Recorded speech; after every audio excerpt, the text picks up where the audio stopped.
culture of Louisiana. And fun facts. And fun facts, right? Fun facts. Because a lot of people don't know what it's really like down here.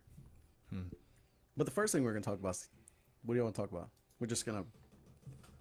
No, I'm just gonna. I haven't hit record for the actual podcast yet. That's weird. When we get into it, I'll actually hit record, and we'll start, doing that. Oh, you know what it is? My phone's been jacking up, dude. What's wrong with your phone? It's I don't know, the speaker, the mic for like picking up sound has been screwed up. You just started doing it? Did you drop it or? No, it just started acting up. Because I found out something on mine. If there any water at all, any kind of moisture gets into the little microphone jack, Yeah, the earphone, it won't turn it won't turn off the microphone function. The microphone, your headphone. Yeah. What I'm trying to say, until it dries, or until I hit it enough, or that. Yeah. And fun fact on mine.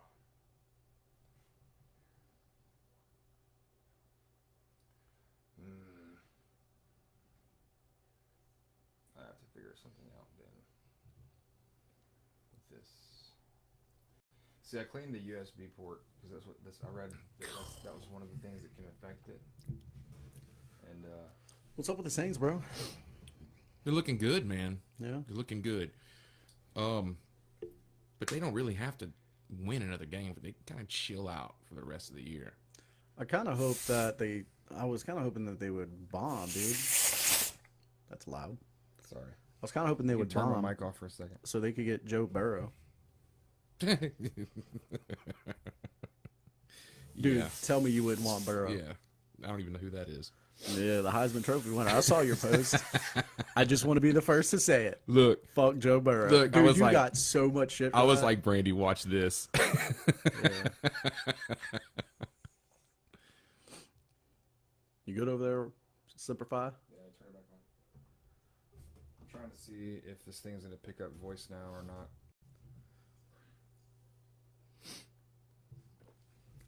Damn. But yeah, like I was saying, I brought Sue shooting today, and How old is your daughter? she's 5. Fucking whack, dude. She's 5. And you're teaching her to shoot already. Oh, Yeah. man, that's child abuse Dude. compared to some. Dude, she's doing really good. She's doing really better than I did. Yeah. Now check this out, man. Check that out. I don't know. I'll play a little video for you.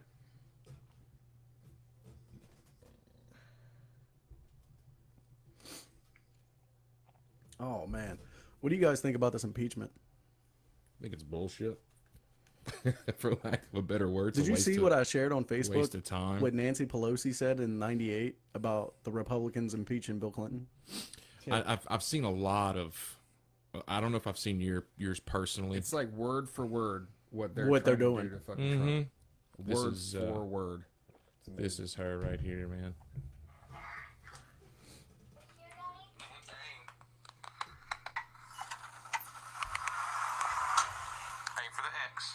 Aim for the X. Okay.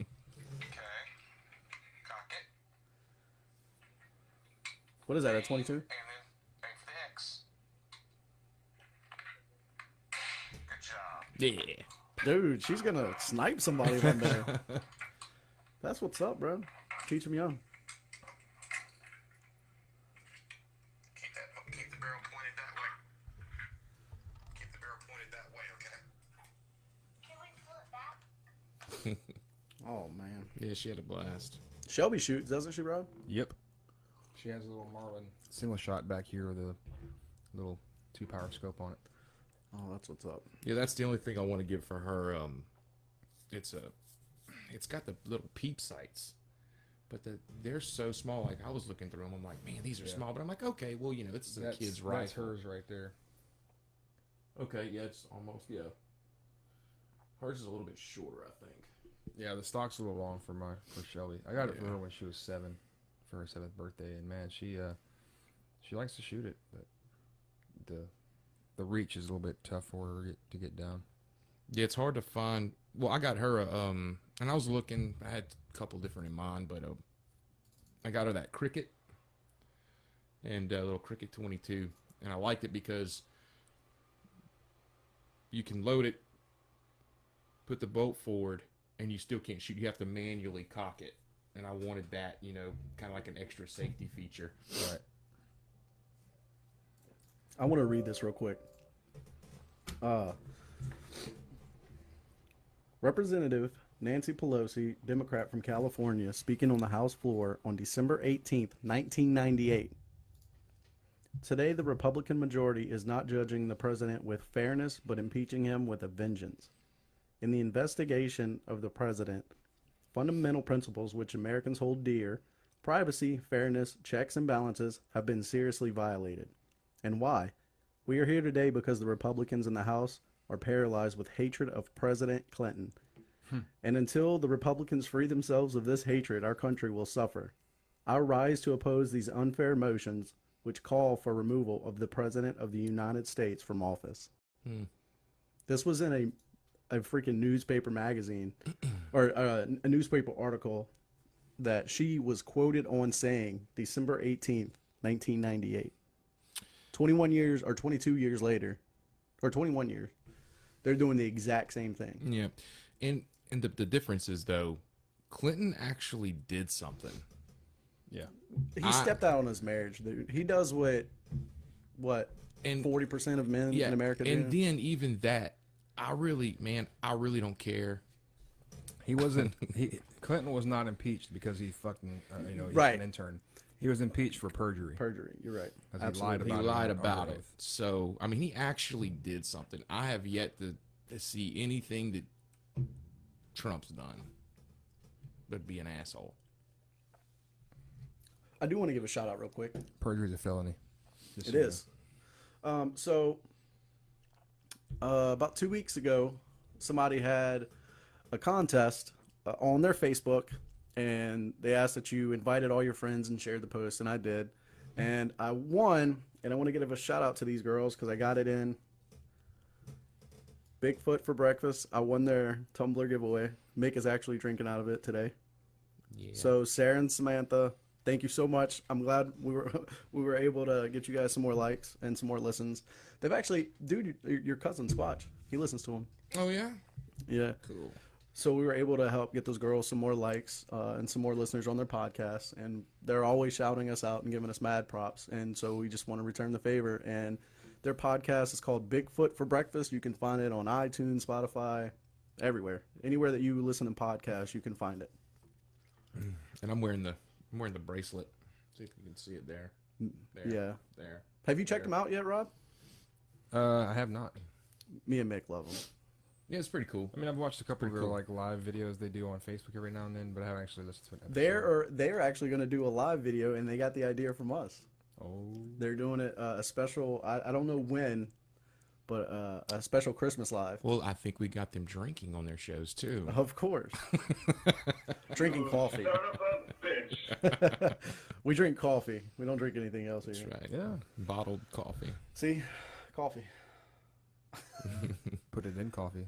cough syrup. I don't know. Have y'all ever tried Ugh. Jaeger and coffee? Rob, you want to go make a pot of coffee and try it? We don't have enough left. Yeah, I'm not a coffee drinker. No, we don't I have enough love Jaeger left. I love coffee. I can Give a drink shout out coffee to all Miss day. Danielle as well. She makes the Question Everything Guys mugs. All right. So what's going on? Like, what's new that people like want to get the QE guys' input on? Besides the impeachment, we're gonna get to that one really. I'm sure I'm going to think of some stuff to talk about. I just want to say for the past 2 weeks, it's been pretty busy for me. I had a party I had to go to for work, so we had our work Christmas party.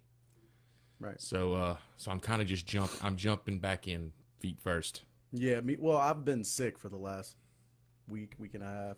Rob's been working like 16 hour days, Rob? Yeah, but dude, the paychecks can be so worth it. Yeah, he's not complaining. He was complaining during the day when he was working them, but when he gets paid, he's gonna be like, yeah. I just hope that what they're talking about passes to stop Dude, that's not gonna happen. taxing overtime. That's not You gonna know what? You don't have to tax. Okay, you know what? Still tax overtime. Okay, tax it don't tax bonuses. Don't even no, dude. Taxation Dude, is theft, man. Don't put overtime in a higher tax bracket. Don't tax me more because I worked harder. Right. You know, tax me at the same rate if you want to fucking do that. No, no. Well, no, I mean, I understand that the government does require a quite exorbitant amount of money to run, but I mean, Did y'all see what Trump just released? The $738 billion defense budget. Did y'all see that? The only thing I saw was It's down from $1 trillion. He reduced our defense budget from $1 trillion, it was 1 point something trillion, and we're down to 738 billion, which is still a lot, but he's working his way down. You know what I mean? And it includes 12 weeks paid maternity leave for U.S. soldiers, and a bunch of other stuff. But the thing that really got me was, do you really need 12 weeks? For maternity leave for women? Yeah. Dude, that's only freaking, 3 months? Do you really need it? How long did Brandy take off when she had to? A week. A week? A week. All right, that's crazy. the whole idea is bonding time for the Right. mother and the baby. You need Right. 24 hours to bond, then your ass is back to work. Wow. They're trying to even get paternity leave for husbands. Hear me out. Yes, you should have that. There should be some type of leave, but I would say 4 weeks max. You want to leave? Take vacation. That too, but 4 weeks max. And I also think the man should get a little time too. Okay, well, all right. So in that, let me ask this. What do you think about these feminists trying to get monthly menstruation leave, paid leave from their job? No, No, Why not? it's a biological function. yeah, that didn't just Like, happen to him. Isn't like you don't know this shit's coming. Well, here's the thing. Take proper precautions. Since people have went to jobs, nobody has given women weeks off for menstruation. Why start now? Oh, here we go. All right, so this is coming from President Trump's official Twitter. He said, "I will be signing our $738 billion defense spending bill today. It will include 12 weeks of paid parental leave." Oh, parental leave. My bad. So it could be for men or women. Okay. Parental leave gives our troops a raise, importantly creates the Space Force, Southern Border Wall funding, repeals the Cadillac tax on health plans, and raises the smoking age to 21. I don't like that. Why? So what? You can get shot at, but you can't smoke a cigarette? So do you think we should raise our military age to 21 as well then? If you're gonna do all that, yeah. Okay. No, and that's just It's going in. that's bullshit. But that's the same thing with like marijuana though, dude. Okay, so every state legalizes it, but federally it's not legal. Then what are we going to do? Would you mean like when they legalize it? If all 50 states legalize recreational use of marijuana, but the federal government does not approve They're it. not going to have a choice because all that's going to happen is you got like lawmakers for each state. Hey, Kayla. They can submit a bill to legalize it federally, and it'll pass unanimously in the Senate. Well, that's like what's going on in California. You watch these little things, those little weed shops. Mhm. The state's fine with it. Everybody goes and buys what they want. But then every now and again, feds will come in, close it down, seize everything, have them closed down for a couple of days, and then get right back up in the next couple of days. That's crooked though. I mean, that's turning a blind eye. It is. And I'm saying it's right. It's I'm not saying right. but If you're going to do that, dude, you're going to allow them to do it and not rate it every single day. Legalize it. well, yeah. I did, and California did legalize it. next month when we get into that episode, Rob, the legalization of marijuana, I'm going to touch on this a little bit more, but I did want to bring it up.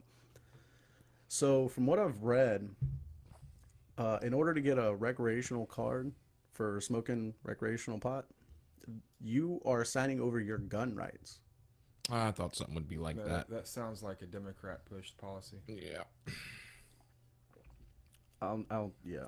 That's like saying, oh, if you're going to drink alcohol, you can't own guns. Right. Fuck you Yeah. fucking worthless pieces of shit. Yeah. Suck my dick. So did you guys watch the Democratic debates on the other night, by the way? I stopped watching them.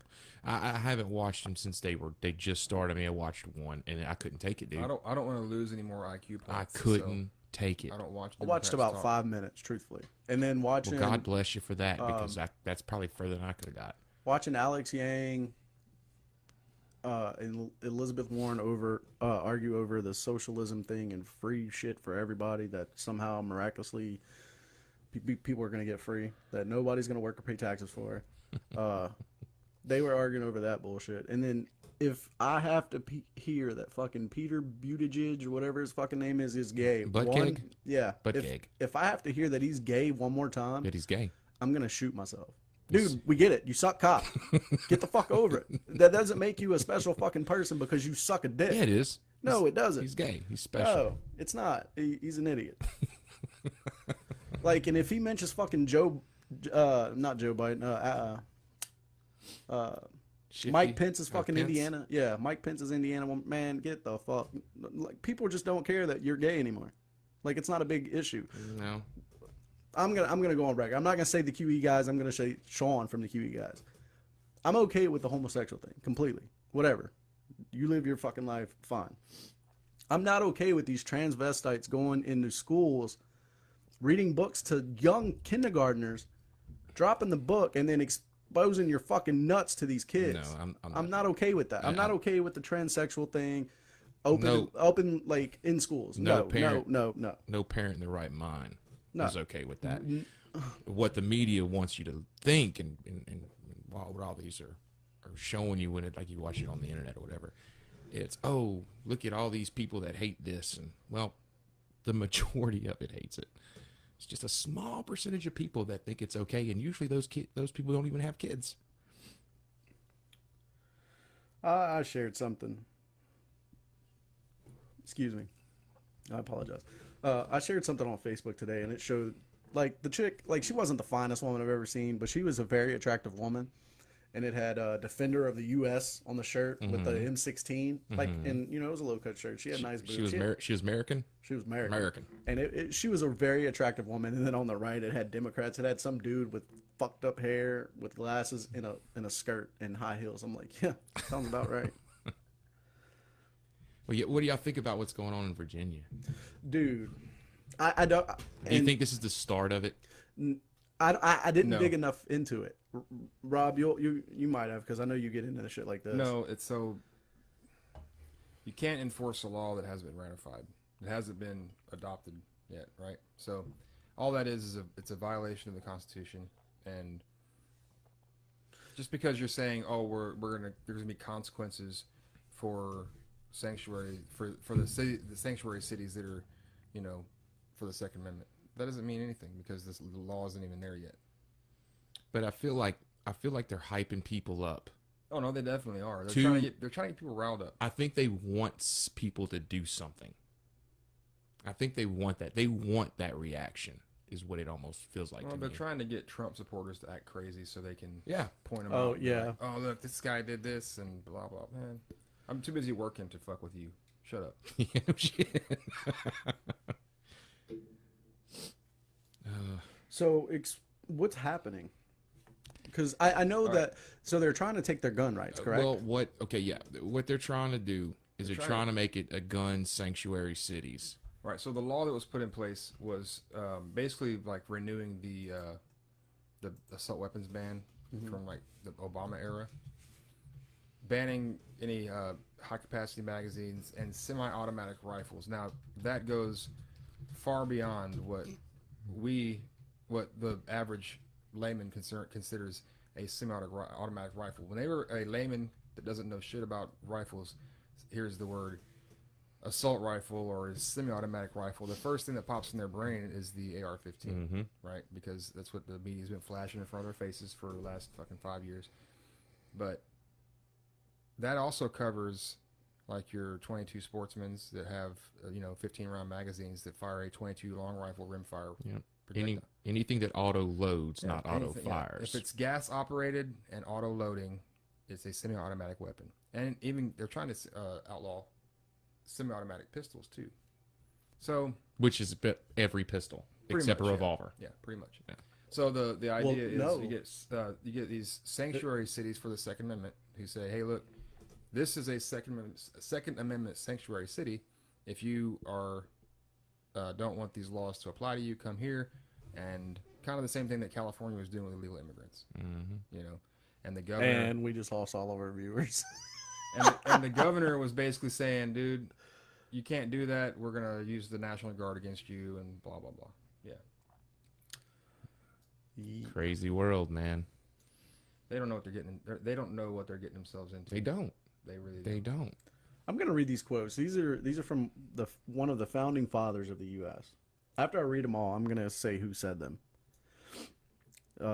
If, in the opinion of the people, the distribution or modification of the constitutional powers be in any particular wrong, let it be corrected by an amendment in the way which the Constitution designates. Sounds like Jefferson. But let there be no change by usurpation, for though this, in one instance, may be the instrument of good, it is the customary weapon by which free governments are destroyed. That's Jefferson. Next quote. Firearms stand next in importance to the Constitution itself. That's John. A free people ought not only to be armed, but disciplined, to which end a uniform and well-digested plan is requisite. Is that Abraham Lincoln? One more, hold on. A free people ought not only to be armed, but disciplined, to which end a uniform and well-digested plan is requisite, and their safety and interests require that they should promote such manufactories Taft. as tend to render them independent of others for essential, particularly military supplies. One's God dictates the kind of law one implements and also controls the application and development of that law over time. Given enough time, all non-Christian system of law self-destruct in a fit of tyranny. Just so you know, the last two that you mentioned, Mick, were not founding fathers. They were just presidents. Hold on. Government is at best a petulant servant and at worst a tyrannical master. Those were all said by the same person. Who was it? George Washington. Bill Clinton. George? Bill Clinton didn't say any of that shit. George Washington said all that. George, It's- man, it's- George. But really, what's really comedic about Democrats, modern Democrats, right, is that they feel that the Constitution itself needs to be updated. And Well, hold on. You say that. The but ideology of the Constitution is timeless, and there's no reason to change it. you say that. Democrats say that the Constitution needs to be updated. But Nancy Pelosi literally yesterday in her press conference said the Constitution is absolute. Yeah, it is. And here's the thing: you can put amendments to Right. it, but it doesn't. You can't make it go away. Okay, well, do you feel, Rob, and answer this as well, do you feel like we're on the path to pretty much amend the end of the Constitution? Because, dude, we're no. pretty much fucking amending everything If now. okay, No, so the Constitution in and of itself has the rules for amending the Constitution, and the requirements to amend the Constitution are they're pretty stringent. Like, it would take a vast majority of Democrats to be in office in the House and the Senate. 'Cause it has to be and- 3/4 and the everything, presidency. doesn't it? Yeah. The House and the Senate and the presidency in order to amend the Constitution. I mean, and there's just the chances of an amendment happening, especially something to abolish like the Second Amendment, to remove an amendment, there's a very, very low chance. Now there are still infringements that are happening. Look up that the have first to- five They amendments. have to be litigated in court.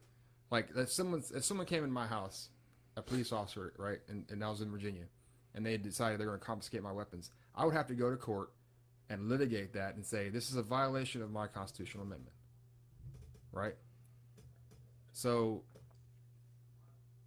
but it has to get approved. It has to go through the court system. okay, we ready for the first five? Yeah, what are the very first five amendments? Okay, Amendment 1, freedom of religion, the right to practice religion freely.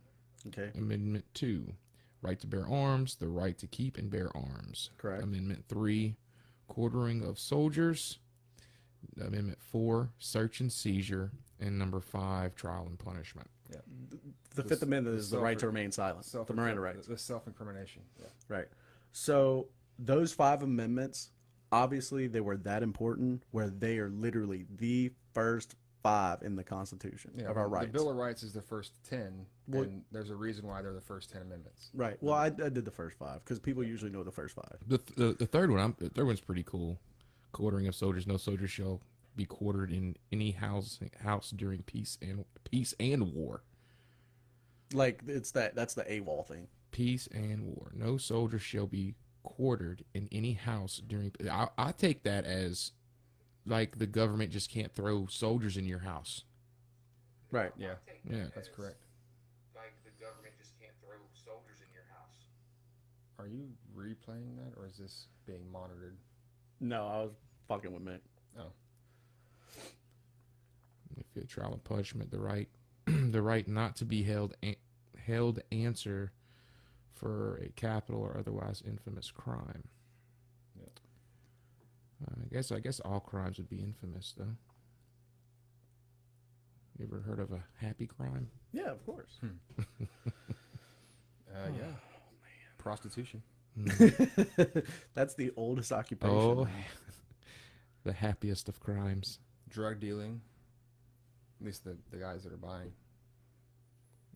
Even if it was legal, I wouldn't want to be a drug dealer, though. It's dangerous. Then you're the government. It'd be a dangerous job. You know why the government doesn't want you to deal drugs, Mick? So they can. They hate competition. Same for theft. They don't want any thieves because they don't want competition. I am going to throw out this, and I already know what our viewers, I already know what Mick, I already know what Rob's going to say. Oh, here we go. But I want to say this. How do you guys truly feel about modernized Christmas? Like Christmas today? I'm fine with Christmas today. I fucking I despise it. love Christmas. My brother brought something up, and he sent me a link, and it's true. I mean, come on, you know my brother. You know how you know how he is. Mm-hmm. He like, if you have to go into debt to show someone how much you love them over a few presents, Who said you have to do that? it was an article. Like a lot of Oh. people are maxing out their credit cards for Christmas. Well, that's them. I mean, right. yeah. But you don't think that's a bit absurd? If you're maxing out your credit cards, yeah. That is your own habits. But you know what? Here's the thing. I'm pretty sure you don't do that just on Christmas. Yeah. Well, I You guess know. you're right. So my take on modern Christmas, and when you said modern, I immediately came to the loss of Christmas traditions due to the way society is structured. Like men and women, both partners of the household now have to work so much that Christmas is no longer held on Christmas morning the way that it used to be. Right. And like when I was younger, I remember my mom would literally hide all the gifts. And I never knew this until I got older. She would hide every gift she's ever bought, and she would buy it over the course of the year, and hide everything, and she would wrap it all on Christmas Eve after we've gone to bed. And she would wrap all these gifts in a matter of a few hours, and we'd wake up, and they'd all be underneath the tree, as if Santa came and put them under the tree. Now you got Amazon dropping Yeah. fucking boxes off, and during the middle of the day, you come home from school, you see all these boxes on the porch. You know what the hell they're for. Right. Right. You know? So really the mystery and joy of Christmas is kind of gone, because I mean even my family, because of people's work schedules, my work schedule, we end up having Christmas like a week early. Yeah, but you make it work. Yeah, You but make the it thing work. is You're talking about like the the traditional. traditions of Christmas are gone. Like no, I don't know anybody that still does it the way that it used to be done. I'll be right back, gentlemen. Can you Think- keep it going? I think it's a smoke break. We're smoke breaking. We're living. We're We can- live, man. We can have a smoke breaking live. Take it back. No, I can keep it going. If you want to go have some. No, I'll wait for him. Yeah. His pea-sized bladder. But I mean, if I kept it going, there ain't no telling what might come out of my mouth. Because We're on a mission from God. That's right. that's exactly why. Mission from fucking God. No, I mean, in my house, like the tradition growing up, it's pretty much like regular, you would think of Christmas, wake up Christmas morning, all that. And work schedules and everything pretty much haven't played a big part. I will say this though. For like about 5 years straight, I don't remember either I was late for Christmas or I was working for Christmas, working offshore. So yeah. But you get what I'm saying. Oh yeah, I totally get what you. And your mom's The a genius for doing that, like buying Christmas gifts throughout the whole year. Mm-hmm. That's that instilled a standard in me that says this is how it's supposed to be done. mm-hmm. And the fact that because of the way things are done today, like it's just not feasible. No. Because if you go to the store, like Walmart, or I hate Walmart by the way, too. or Best Buy, and you buy Christmas you're gonna spend freaking 2/3 as much money going to an actual store than buying from Amazon. So it's all kind of geared. We have saved so much money this year. It's all kind of geared going toward the ways to basically, There's not going to be get rid of the tradition. Well, pretty soon though. Minus not talking about the tradition of Christmas itself, but I see in the future there's not going to be any stores, man. Everything's going to be internet. You know what? Here's my challenge to Amazon. Amazon needs to become Santa Claus. If you guys are going to deliver Christmas presents, you need to hire enough freaking people to deliver Christmas on Christmas fucking Eve. I can see that. Hey, those boxes need to come wrapped. Drop them off. Strangers coming in the middle of the night. Shh. Put them under my damn tree, Amazon, bro. Amazon, Santa's here. Right? No, they got drones, bro. They fly down your chimney. Oh, that would scare Amazon, the shit. dude, hey, the guy's a trillionaire, so I mean, He's a billionaire. He can make this happen. Amazon is worth $1 trillion. But he's not worth $1 trillion. I don't care. He owns the company. Amazon's worth $1 trillion. They can make that shit happen. Yeah. Well, Amazon, Santa Claus. Amazon Santa Claus. Man, get out of here. Oh my goodness. The things we come up with on the QE, guys. Oh, yeah. That's why we are what we are. Right? We question everything. That's what we got to do, man. Oh. Do you feel better? About what? Relieving yourself. Taking a leak? Well, yeah. Yeah, of course I feel better. Okay. Why? Am I not supposed to? I don't know. Some people have infections and shit. Yeah, I have a bad infection, man. Bladder. It's just such a bad infection. A brain infection? Yeah. Screw you, bro. You were talking to Nancy, were you? Probably. That shit's contagious from what I understand. Dude. That's why I don't watch the debates, because I don't want it to be contagious. Did you see what the freaking interview that she did? After the impeachment? Yeah, like No, so all I heard was when are you going to give the articles to the Senate? She was, man, that woman's so fucking stupid. dude, I've never in my life wanted to hit a woman so freaking bad. So Nancy Pelosi, dude. If Democrats, I'm not saying like an individual party member. If the Democratic Party as a whole would come up with some policies that would actually benefit this country, I actually might get on board with that. But it won't happen because their fucking ideologies are so back-asswards. I don't know why they think that it'll work. Let's just tax everyone to the max so they can give shit to people that don't deserve it. And dude, you're absolutely right. Okay, let's.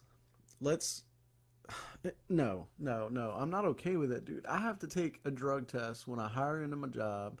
I have the constant scare of going into work and getting random, so I can't really drink alcohol. Well, irresponsibly, I can't drink alcohol. Right. I can't smoke marijuana. I can't do any type of drug because yet we're the backbone of this country. right. But there are people on welfare and food stamps and everything else that are milking the system that they don't have to do all that. They can wake up at noon and wake up to a blunt. It's just it's so funny that Democrats are that out of touch with their voter base that they don't realize that that's what their people do. No, do they? And they do that because once you make a populace dependent on the government, you control Oh them. yeah, absolutely. You know, I mean, since the dawn of time, that's how people have controlled large populations of people. If you control their necessities, water, food, power, energy of whatever kind, if you control those things, you have them. Education, then you can control their belief systems. I mean, that's how you control people. That's how they've done it since man discovered control. Yeah, I mean, I don't get it, man. Why would some dude? I'm all about abolishing the big government, federal government. Get rid of it. Like the federal government needs to control money printing, U.S. military. That's it. And that's the basis of party lines. I mean, Republicans traditionally are for minimalist government. The government only needs to tax to the amount that it needs to maintain the essential functions such as defense, infrastructure. You know, the minor things. Democratic side is, hey, let's take care of people who can't take care of themselves. Right. And I'm for that. Right. So if you're destitute because you have an illness or because something's out of your control, that's cool. There should be programs in place for those types of people. But if you are in the situation you're in because you made a choice to go get pregnant at 15 years old, or you made a choice to get a girl pregnant at 15 years old, or Right. you made a choice to go smoke a whole bunch of drugs and go rape somebody, or put yourself in a position to where now you're a criminal for the rest of your life. Right. Like, you made those choices to fuck up your life. Why the fuck do I have to pay for you because you fucked up your life? That is not okay with me. Like, those decisions aren't, like, I didn't make those. And dude, you're absolutely right. But on that topic, let me ask you this. Every time that there is a threat of the government shutting down or like a strike or something in Congress or the Senate, they want to stop Social Security. Why is that our number one priority, is to stop Social Security? That is bullshit. All of these SSI is a independently funded no, organization. I'm talking about Social Security for the people that are retired, you know, the people that are over 65. It's an independently funded deal like that. But those, Social what I'm Security saying should is, be those huge. people paid into that. That should never cease to stop. The government shouldn't even the government's not even supposed to have Control over touch that. it. They're Right. not even supposed to touch that. Right? That's a separate account. Okay, now I get what you're saying. They have Yeah. no funding. They're not supposed to touch it. Okay. Now they do have the ability to withhold military payments to to guys who are enlisted. If you're a government servant, GS basically, like that's how they basically rank civilians that are in federal service. You get a GS ranking. Well, yeah, my sister is that. She works. Right, so Actually, I'm not supposed to say who she works for. If you're a GS, they can, and you're getting paid by the federal government, whether you're an FBI agent, CIA, Department of Defense. yeah, DOD, any of that stuff. If you get paid by the federal government, your wages are at risk during a shutdown because of, So does that mean you don't have to go to work? it's a spending bill? No, you still got to go to work. You still got to perform your essential functions. Now there are certain places where that doesn't affect, like when they have national parks that are federally controlled. Okay, those so guys don't have to go to work because let's say I work for the Department of Defense, okay, okay. and they have a government shutdown, and my paycheck stopped. I'm at risk of losing my job for not going to work if I'm not being paid. You are under contract. You are not at risk for losing your job because you can't just leave your job whenever you want. Well, no, I'm saying if I do not show up to work because I'm not getting paid. No, you're at risk of disciplinary action. Okay, so You're well, gonna no, get I'm not fired. saying I'm in the military, bro. Civil government service is the same way. It is. You're under contract. I didn't know that. Yeah. We're talking about government spending, Social Security, Department of Defense. Welcome back, Mick, everybody. Yeah. Hello.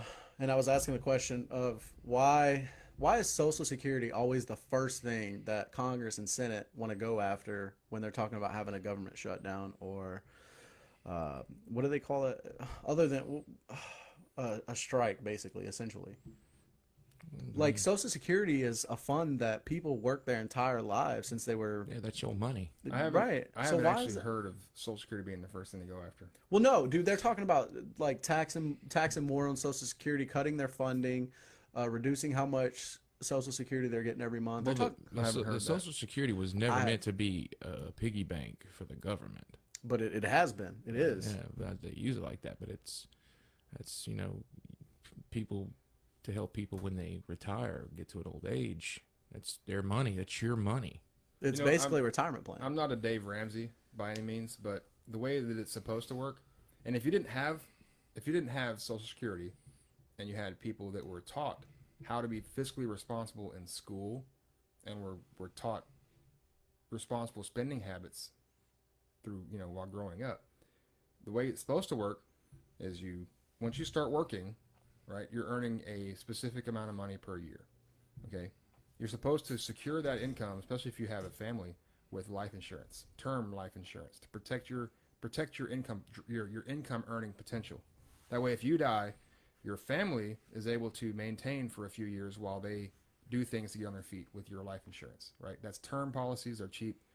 And then while you're paying into a cheap term policy, you're also supposed to be taking a certain amount of money and putting it into your own private retirement so that you can retire on your own and don't need Social Security. Well, Social Security was structured pretty much like the first generation that put in,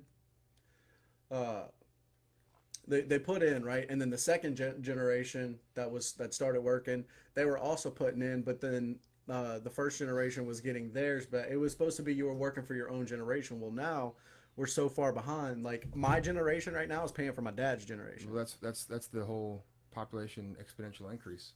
It's gonna like if you did the numbers on that, that's inevitable. That's gonna happen. You're gonna have such a huge deficit in how much is coming in versus how much is going out because of population. Do you think that our generation, you're under 40, right? Yeah. Mick, you're under 40, correct? Okay. We're not going to get Social Security. That was going to be my question. Do you think we're going to see it? That's why I'm getting that's why I got two retirements set up. I've got a pension, a 401k, and then I've got an IRA. So I actually have three set up. Can I say this publicly? Actually, I'm not even going to ask your permission. I do want to give a special shout out to Simplify Rob and his beautiful wife, Veronica, who happens to be my best friend. So one of the Christmas presents I received this year was actually not a material gift. They did get me material gifts, but I know this sounds so freaking bad, dude. I'm sorry, but the material gifts they got me do not equal this one specific gift that they got me. It was a title. Rob has an 8-year-old daughter named Shelby, and I've been in Rob and Veronica's life for, 12 years, 13 years? Well, Veronica's life. 2009. It was before, 2008. Well, you met me in like 08, 09. Yeah, and so Veronica was 07. Well, and they also have a newborn. Well, I say newborn. She's what do they call those, toddlers? She's a year now. Yeah, she's a year old. And so for one of my Christmas presents, I actually got the title of Bailey's Godfather.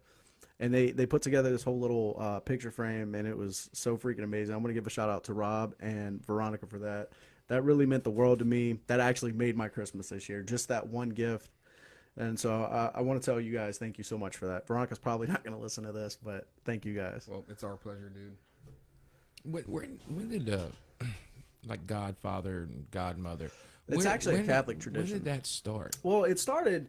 I don't know the exact history, but my godparents, I grew up Catholic, so I have a godfather, and then separate from that, I have a separate godmother, and essentially it started just in case like some tragedy happened to both your mom and your dad, where you lost them, someone would step in and pretty much raise you the way that your mother and father will want you to be raised. They would take care of you financially, they would take care of you. They would help you grow in Christ. They would raise you as their own, and so that's where it came in. Okay. But and a lot of godparents nowadays, especially in modern times, they don't take the title seriously. And when I chose Maddie's godfather is Rory, bro.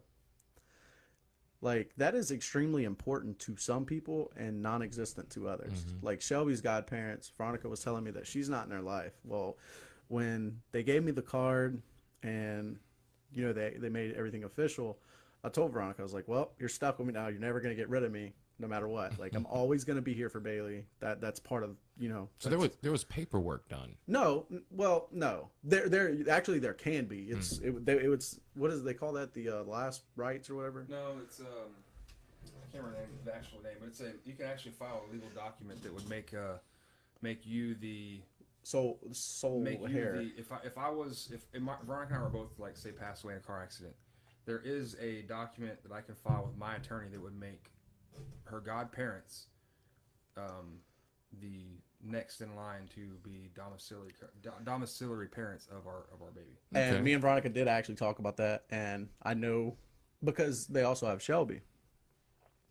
And if I was going to take Bailey, I would also want to take Shelby, or wherever Bailey went, I would want Shelby to go. Yeah. And the same vice versa. Like wherever Shelby went, they're sisters. They need to be together. And a lot of parents, they, like, with my brothers, one brother's a godfather, and then of their other kid, another brother. Like, you can't do that. You need a family needs to stay together. Brothers and sisters need to stay together. Mm-hmm. And I did talk about that. Now, if there was an instance where yes, I was the next in line, I would absolutely positively take Shelby with no question. Right. Because I watched Shelby grow up, and I mean, just because Bailey's godfather doesn't mean I care less for Shelby. It's one of those things that it was an honor and a privilege back in the day, and it was supposed to be. I think it started. What do they call it? The Black Ages. When was the plague? Like that's when it really started. When it picked off was like during those fucking plagues or whatever. You made godparents in the Catholic religion, so that way if something happened to the mother and the father, the kids wouldn't be burdens of the state or the country or homeless or hungry. I mean, at least they'd have a direction of where to go. Right. That's where it started. But that was back when lifespans were like 36 years old. Yeah. You're dead.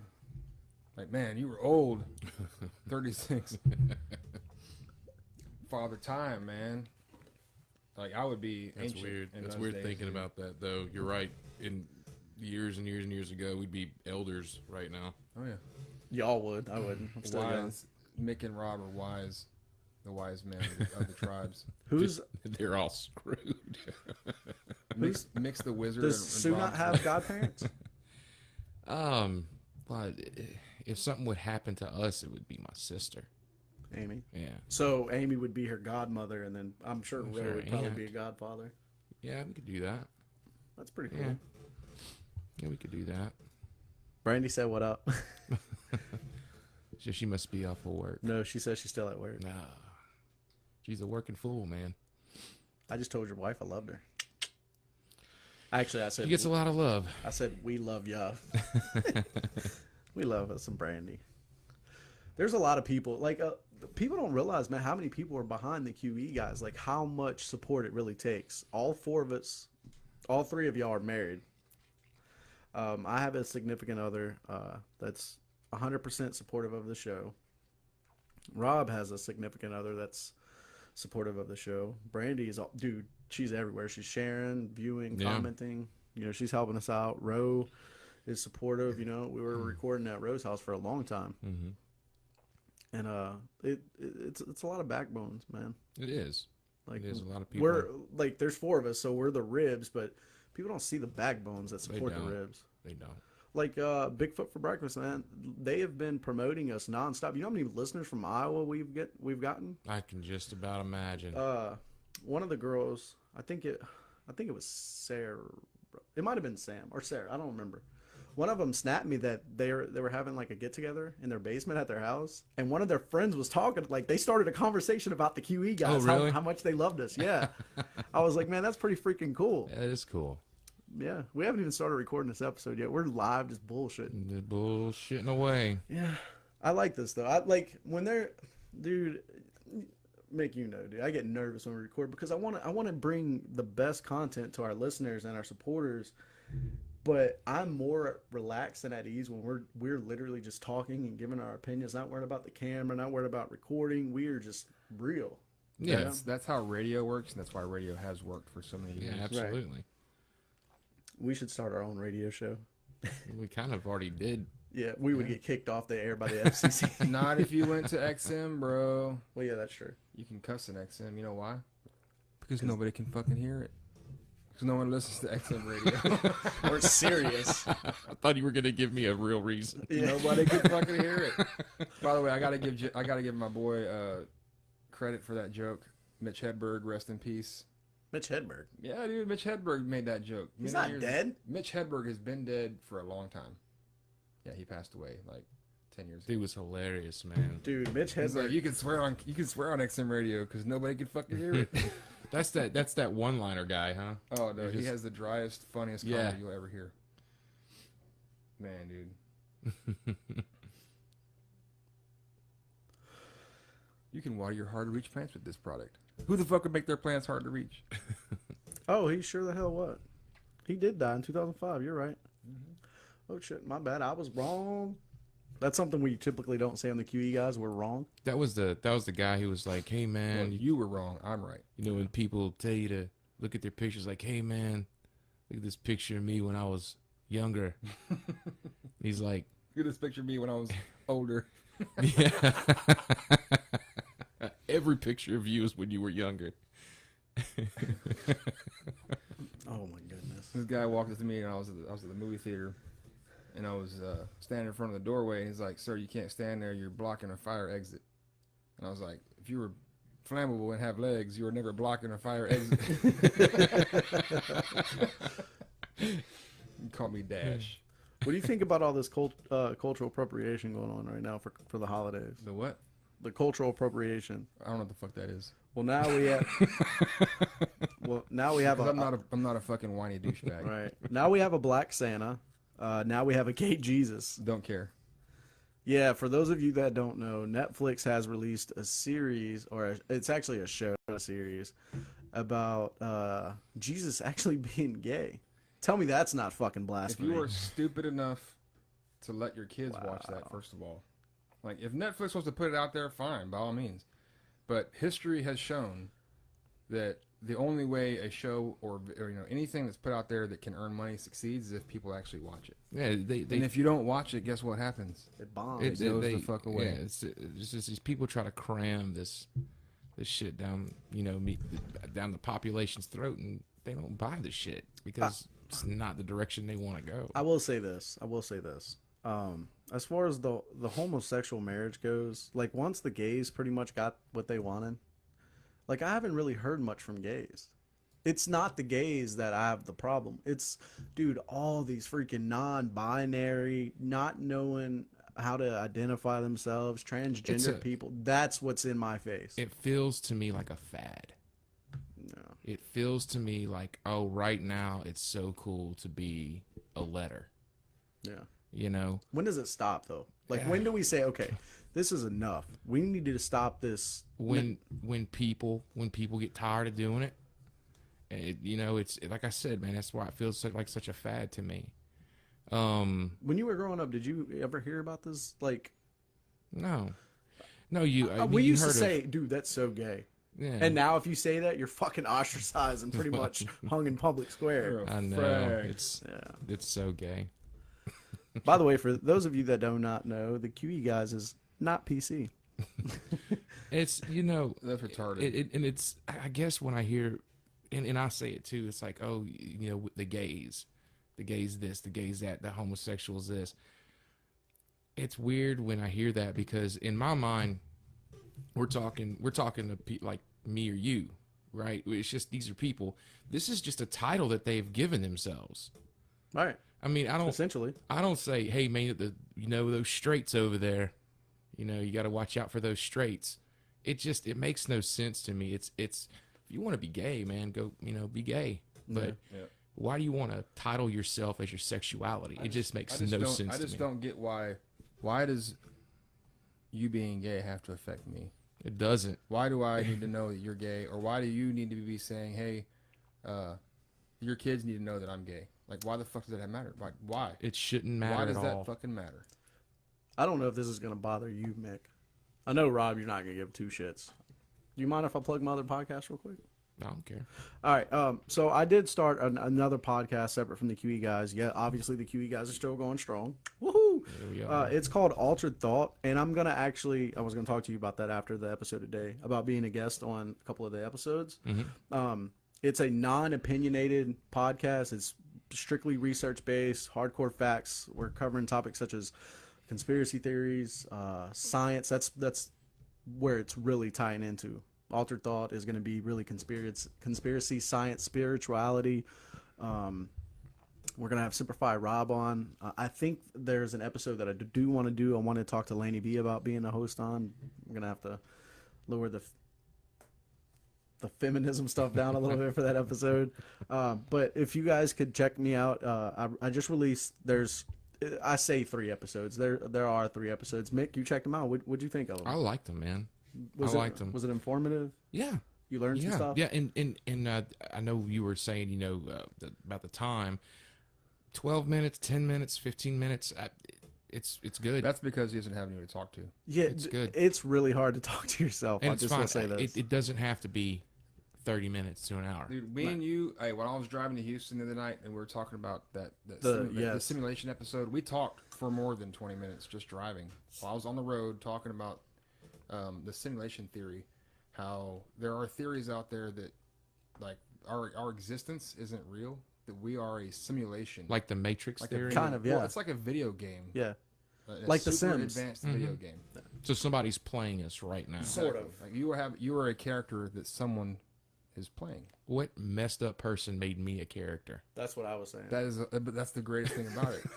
And one of the things he mentioned in the human soul was his human soul episode was that, like, how do you in reincarnation? How do you account for all the 6.8 billion more souls that we've had? 6.7 billion. Yeah, in the 120 years since, you know what I'm saying? Like, In where the do they year all come from? 1900, in the year 1900, there was 1.6 billion people on the entire planet. Okay, this is from, this is hardcore fucking fact. Okay. Okay, and then 2019, we're at 7.8 billion people. 6.2. My bad, Rob. Yeah.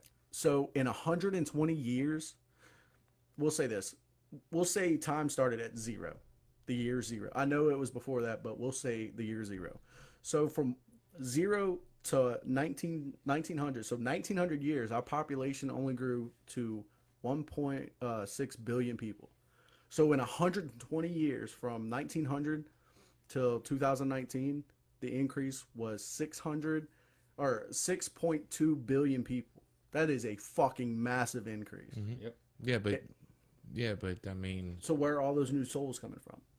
what do you mean where are the new souls coming from? If you're going to believe in reincarnation, so from 0 to 1900, there was 1.6 billion people. I got the numbers. Okay, so from 1920 to 2019, 6.2 more billion people. Let me help on Earth. Mick, let me help Mick out for a second. All right, I'm so gonna go- in the human soul, right? The Did you the listen to that premise- episode truthfully? I got this. The premise was that the human soul is a tangible object that resides inside of you, right? Mm-hmm. That God created and it resides in you. Now, Sean mentioned that in his episode that the soul is created at conception. Okay.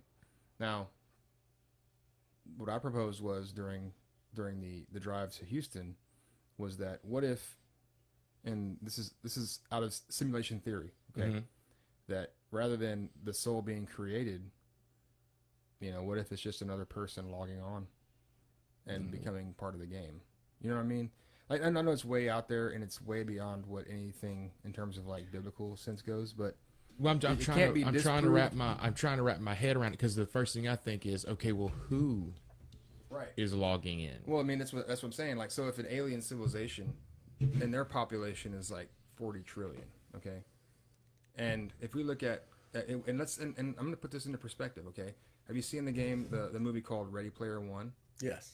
Ready Player One. It's So that movie it's a basically the whole world is part of an online community, and they can log on and log off at random times. But when you log on to this game, it's VR, and you basically can go from lobby to lobby, game to game, in virtual reality. Okay, is this the one where they were in prison and they were fighting the prisoners? No. Okay, then I don't think the name But sounds familiar. the though. movie, so that is basically would be a primitive version of what simulation theory is talking about. Okay, and the Matrix would actually probably be a closer, closer, I guess, analogy to what simulation theory is, where people are when they plug in for what would essentially be a lifetime on Earth to them, but 5 minutes in their own reality or 20 minutes in their own reality. So Okay, okay. Because when I play a game that's a simulation on my computer, okay, game time is 20 times faster than Real time. live Correct, time, correct. right? Because if not, then I would spend my lifetime playing this game and I wouldn't get anywhere. Right. So, I mean, and so the thing about simulation theory is it can't be proven or disproven, just like the Bible can't be proven or disproven. It's based on faith. I'm not saying I believe in this stuff, but the theory is out there and it's plausible. It's an interesting, and crazy at the same time. It's interesting thinking about it. I kind of watched something kind of similar to what you're talking about. I don't know if you ever watched this series, but it's Black Mirror on Netflix. I haven't heard it, no, but I definitely will check it out. It's a series, and it's kind of like the Twilight Zone, only with it's more modern technology. If you're looking for a show that has a happy ending, this is not a show to watch. Because every episode, it's so messed up. But they have a couple of like what you're talking about, in there. So check that out. I think you would like that. But if you so let's say you get deeper into what makes us like our reality, right? The programming in your DNA, that is code. Like you are coded differently than Sean. Sean is coded differently than I am, and every human being on this planet is coded differently. We all share like 99 or 98% of the DNA code. Like 98% of it is identical. 2% is what makes us all different. That's the one you gave me. Oh, there's one left. Okay, that's fine. So 2% of our DNA is what makes every single human being on this planet different. Just the variation in the structure.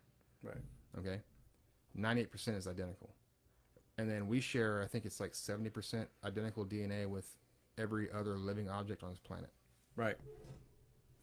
30% is what separates me and you from a plant. We're going to get more into that. But that small difference is very drastic. Oh, dude, it's so dramatic, right? But it's programming. Because aren't the DNA aren't like the DNA in us isn't the closer to, I think it was a butterfly. Gorillas. Or I thought it was a butterfly's DNA was close to ours than a gorilla. No, the chimpanzee is the closest to DNA wise. And that is an altered thought 92 show. It's like 92%. Yeah, that is going to be an altered thought episode because we talked about that. That was going to be a good one. Well, you hadn't actually said that till now, so. Well, no, yeah, I did. I told No, you. you didn't. Yes, I did. It was my idea. The simulation. You beat around the No, bush. it was actually Rob's idea. Simplify Rob's idea. Well, no, man, because like typically the podcast shows that I listen to, they're more conspiracy, science, spirituality. They're more geared in those aspects. Like I want facts. I'm a facts person. Like fucking tell me why this is right. Tell me why this is real. And a lot of the shows, like there are some great ones. Like there's one, and I really don't want to plug anybody else, but I'm gonna do it. There's a show called Conspiracy Theory. It's hosted by Carter Roy and a lady, and I cannot remember the lady's name. And they are not conspiracy theorists, but they're intrigued by it. They explore it. They hand you the facts, but they always miss something. There's always there's always something missing from the story. And when they miss the thing from the story, it's always like a vital part of the story. Well, me being me, I'm trying to give the most evidence in the least amount of time because I mean, the human freaking attention span nowadays is what, 2 minutes, I think? If that. Yeah. So I'm trying to break it down Unless to you're where on Adderall. Yeah. I'm trying to bring in and I'm going to cover I say politics and I really do need to go on Ultra Thoughts stuff and change it's not politics, it's government. Like I'm on the podcast, I'm completely unbiased. And I actually, Rob, you can vouch for me on this. I talked to Rob about it because I mentioned on the human soul, I mentioned every major religion. There were some religions that I didn't cover that I didn't know anything about. I couldn't find stuff on it, on the human soul. But there was some passages in the Quran. And Rob, you listened. I covered Islam and I mentioned the chapter and the verse. And Rob, is that right? Chapter and verse? Is that what they call it in the Quran? I don't know. I don't care about the Quran. But I didn't actually read the passages from my personal beliefs, but I gave the audience, like, look, this is where you can find this. This is the chapter, this is the verse, the book, whatever you want to call it in the Quran. This is how you find it. I felt bad because, okay, so what if a couple of my listeners are Islamists? Mm-hmm. But I don't believe to spread a false. Hold on, that's not how I want to say that. Oh wait, I'm on the QE guys. Fuck, that is how I want to you say can that. say whatever you want. Like I didn't want to spread false fucking hope, basically. But I did cover their belief on the soul and their opinions.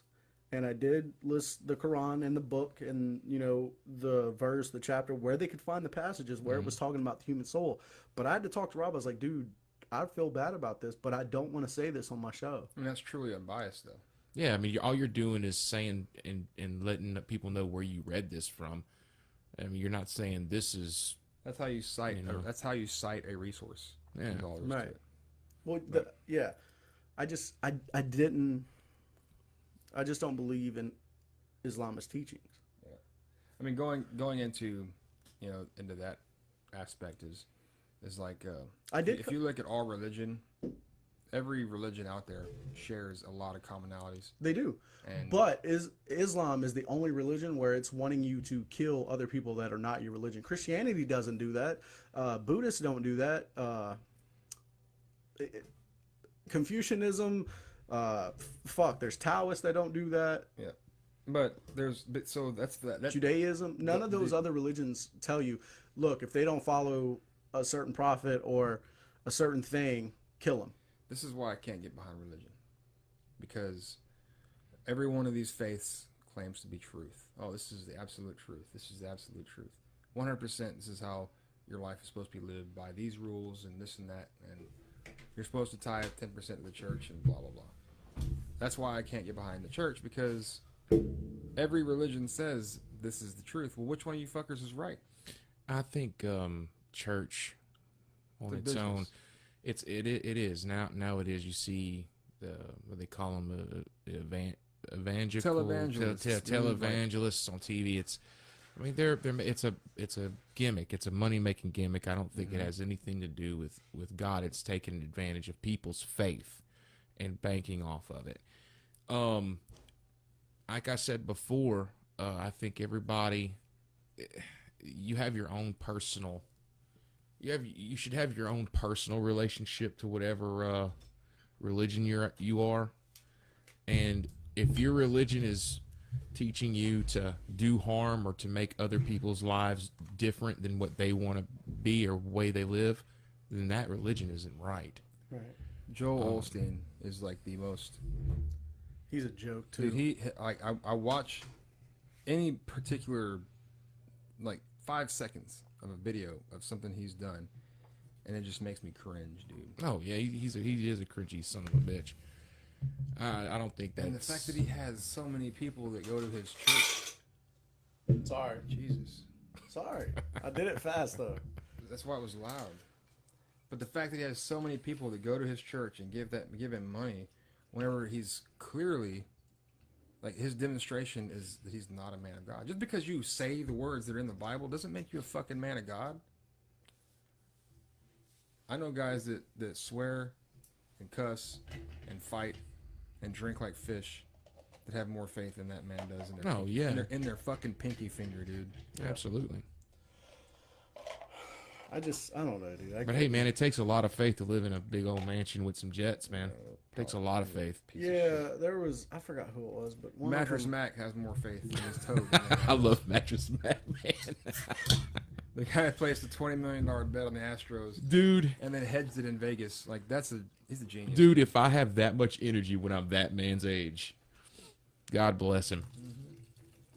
Funny story, when I was in elementary school, Mattress Mac actually came to the school I was at, South Shaver Elementary. He came to the school and gave, like, some speech.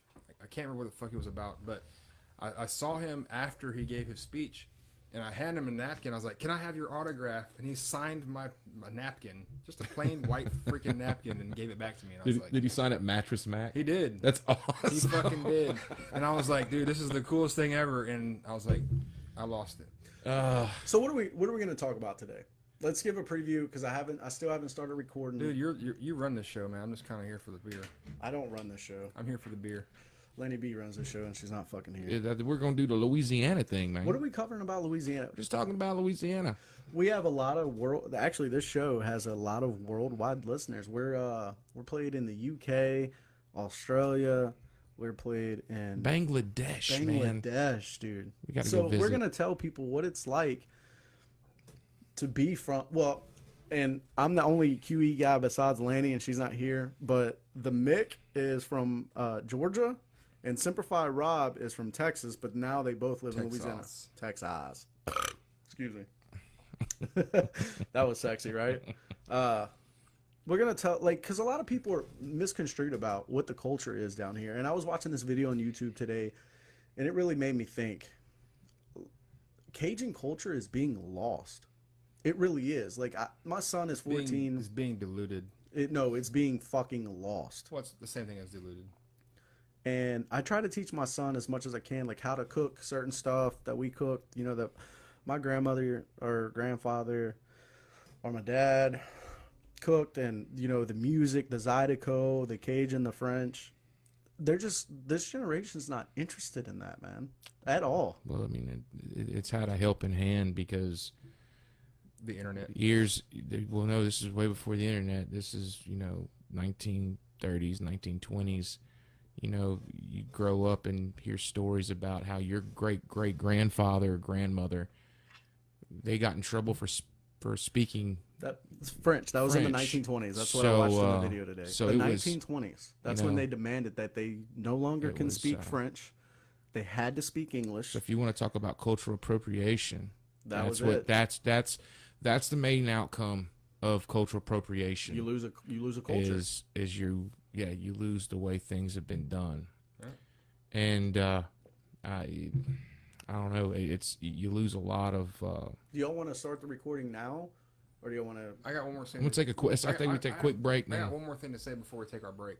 Okay, and this goes towards, again, the Democratic view of most Republicans, right? So most Democrats view most Republicans as the type of person that would get on the phone to call like some customer service line and have to press 1 for English and 2 for Spanish. I don't give a fuck, dude. I'm a Republican. If you speak Spanish and you're in this country and you would rather listen to a fucking phone message in Spanish, then press 2. If I want to hear it in English, I'm gonna press 1. There's a reason why, like, we're supposed to accommodate some to a certain degree, right? To a certain extent, but at the same time, these other cultures that are coming in, you're coming to America for a fucking reason, okay? You have to make effort on your part. No, like, I understand that, but let's say you just got here, right? okay, And you're from French. You're from France. You're a Cajun, right? Let's say you only speak Cajun French, and you just got here, and everybody here speaks English, and you're trying to learn how to speak fucking English. If you're trying to learn, Why should it hinder you from being able to do business just because you don't speak perfect hold English on, yet? hold on. Let me clarify that. First off, communication barrier, because I come across that a lot. Let me explain that real quick. First of all, you don't come over here from France speaking Cajun French. I know that, but I'm trying to use it as an example, okay? No. I'm not using it as a literal, like, this is truth, but I'm saying as an example. You come here speaking your native language. You don't know how to speak English yet. You speak it brokenly, but to get online and to conduct business to where you know for a fact you're getting the right information, because a language barrier when you're trying to do business can really fuck some shit up. Yeah. I need to hear what I need to hear in business terms in my language so I know that I'm getting the right information. Exactly. I would rather do business in my native language than something I'm trying to learn how to speak. So that's my take on it. I don't want to conduct business in a language I'm not familiar with. No. Cajun French is it's French mixed with Acadian, mixed with a little bit of Spanish, and also a little Creole. And we're gonna get into what all those are when we actually start. I can't fucking wait. They're gonna take a break. I'm gonna try to keep you guys entertained as much as possible. The only person watching me is Danielle. No, tell them, we're going to be all three of us taking a break, and when we get back, we'll be going recording, and this will be the start of the show. That's right. Okay, well, we're taking a break. Deuces. Ugh. Who else thinks our lives are better than the show? Yeah. They're random. That's what makes them great. Let's make let's make the QE guys great again. Hey, I thought about doing a hat like that. You fuckers told me no. Hey, my nipples.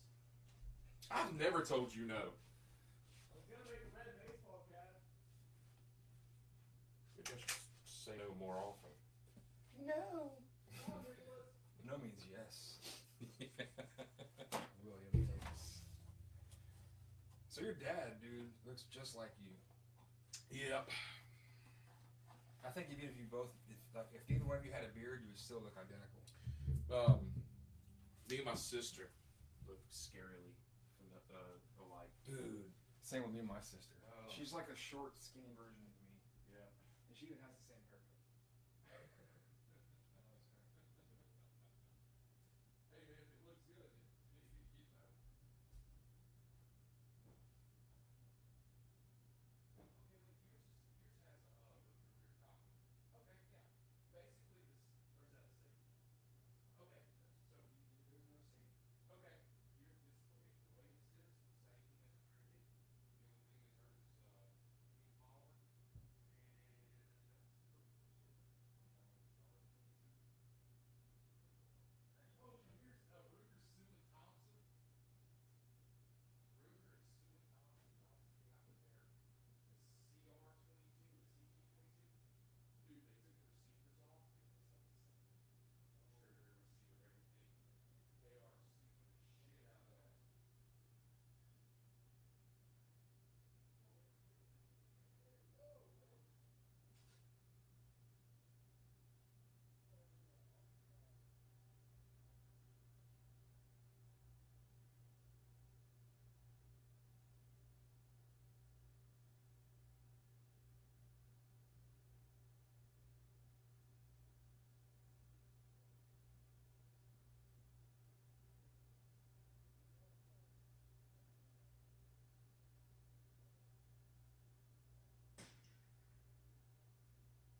Well, hello, everybody. I'm back from break. Mick and Rob are still out to break, so I do apologize. What is up, Miss Brandy? We're back. Sorry about that. You know, Mick, he had to go take a break.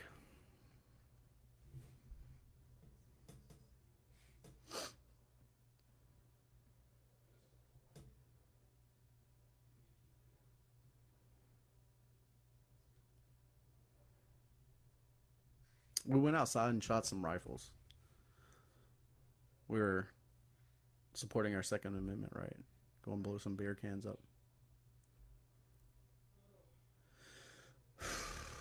Are you still there, Brandy or Jason or Sarah? Anybody? Danielle?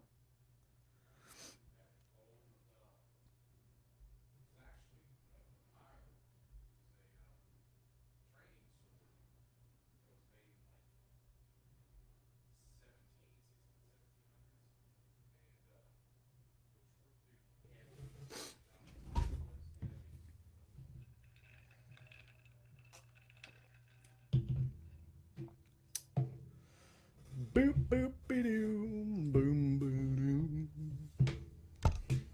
Sorry for the noise, guys. I apologize. If you guys do not follow us on Twitter, if you do have a Twitter, please go follow us on Twitter at we're at the QE guys. Go give us a follow.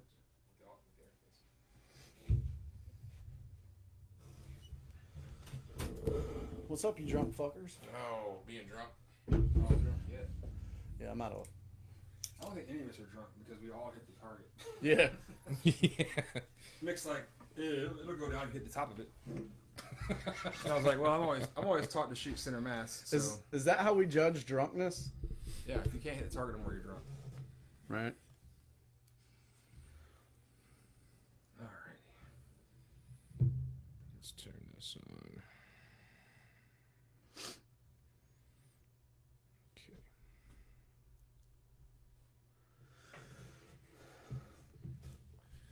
You drunk motherfucker! You can't even hit a goddamn tin can. Yeah. All right. I need absolute silence, please.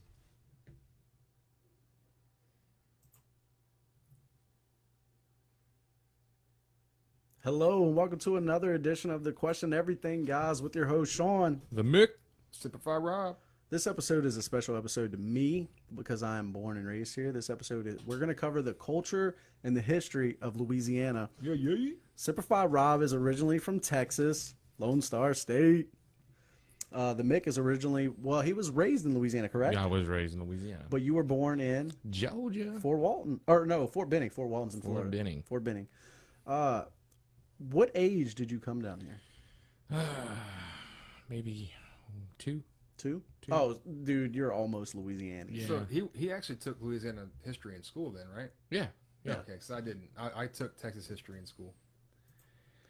So Nick should have quite a bit of information about what our episode is today. I know all about Lake Charles. I don't know, Dick. Lake Charles? We're covering about Louisiana. This will be educational for me because I don't know a damn thing about Which is a Louisiana. city in Lake I'm gonna- Charles. I'm going to break into a little history of Louisiana. I'm not going to, this is not the history of Louisiana. This episode is more on the culture of Louisiana because there's a lot of misconceptions out there. I've lived in Atlanta, Georgia. I've lived in Chicago, Illinois. And I've always been asked the same question. So I hope that we will finally put an end to those questions. Man, the questions. Pretty much the questions are this. Oh, where are you from? Louisiana. So you must live in a swamp surrounded by alligators and have a boat that you go everywhere in. And you tell these people, no. You try to instill that into their brains, and then what happens? I will say this. Fucking swamp people comes out. Yeah. Oh, my goodness. Swamp people. That's not how we all are down here. Louisiana is actually divided into 5 regions. I'm gonna break these 5 regions down for you from a real coon-ass, and coon-ass is a good term, not a bad term. You have North Louisiana, which is pretty much southern Arkansas for us. That's Yankees. Yeah, they're Yankees for us. We have Central Louisiana, which is pretty much East Texas. Still Yankees. And then you have the Florida parishes, which is the northeastern part of Louisiana, more on the bottom of the boot part. That is western Mississippi. Then you have the greater New Orleans area, which everybody that knows anything about Louisiana is New Orleans. Yeah, apparently. All the Acadiana stuff. No.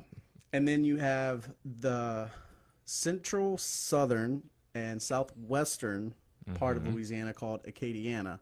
That's where your true Cajuns and your coon asses come from. Other parts of Louisiana would argue, but face it, that's just how it is. It's South what it is, Louisiana is your Cajun heritage. bayou. South of south of I-10. That's the bayou. South of I-10. Louisiana was inhabited by Native Americans for many millennia before the arrival of Europeans in the 16th century. People don't know this. There was a lot of Indians in Louisiana, Mick. Yeah, there were. I don't know of everyone. I do know of a couple. There was the Homa Indians. There was the Coshada. I think Choctaw. There was a few Choctaw Indians, correct? What other Indians? So that's where the Coshada Casino comes from. Right. Houma, Louisiana. Tangipahoa Indians. as well. Tangipahoan. Tangipahoan. Oh, sorry about that. How was that? That was me. Good Lord. So I got a question. Go ahead. All right, so I'm not a native, as you've already mentioned, but I have lived here since 2011, and I have participated in several Mardi Gras balls with my wife, who was partially raised here. And one of the things, we go to the Pirate Ball, and one of the things that's always brought up is Jean Lafitte. Jean Lafitte. Who the heck is this? Okay, Jean Lafitte was a famous pirate. He was famous, especially in Lake Charles, Louisiana, and Galveston, Texas. He would go into harbor, and supposedly in Lake Charles and in Galveston, he would bury his treasure there. He was part of the slave trade. Lake Charles was actually was named after Charles Sallier. They used to have an old timber mining, a timber sawmill, and they would ship it to Sallier, ship all the timber to Sallier Street. Mick, you know where Sallier Street is? I do. Right off Lake. I do. And that's where they would ship it to. And Charles Lafitte would come over here or John Lafitte, sorry. John Lafitte would come over here and, he would dock and run from the cops because of the swamps and the bayous. And he would dock and come to port. And Well, and then there's another thing about Jean Lafitte people don't know, is he helped us fight the British in I think it was 1812 or 1815. the War of 1812. The Battle of New Orleans. If it wouldn't have been for him, I mean, Right. but he also made a deal with was it Jefferson? Yeah. And pretty much said, "Hey man, I'm going to help you, but I get this criminal record." It's expunged, correct. Yeah, and he did. And Hell yeah. Many people don't know, but part of the Cajun heritage and the Creole heritage is actually of Spanish descent as well, not just French and Nova Scotian. Spanish occupation of Louisiana lasted from 1769 to 1800. Beginning in the 1790s, waves of immigration took place from Saint-Domingue, following a slave rebellion that started in 1791.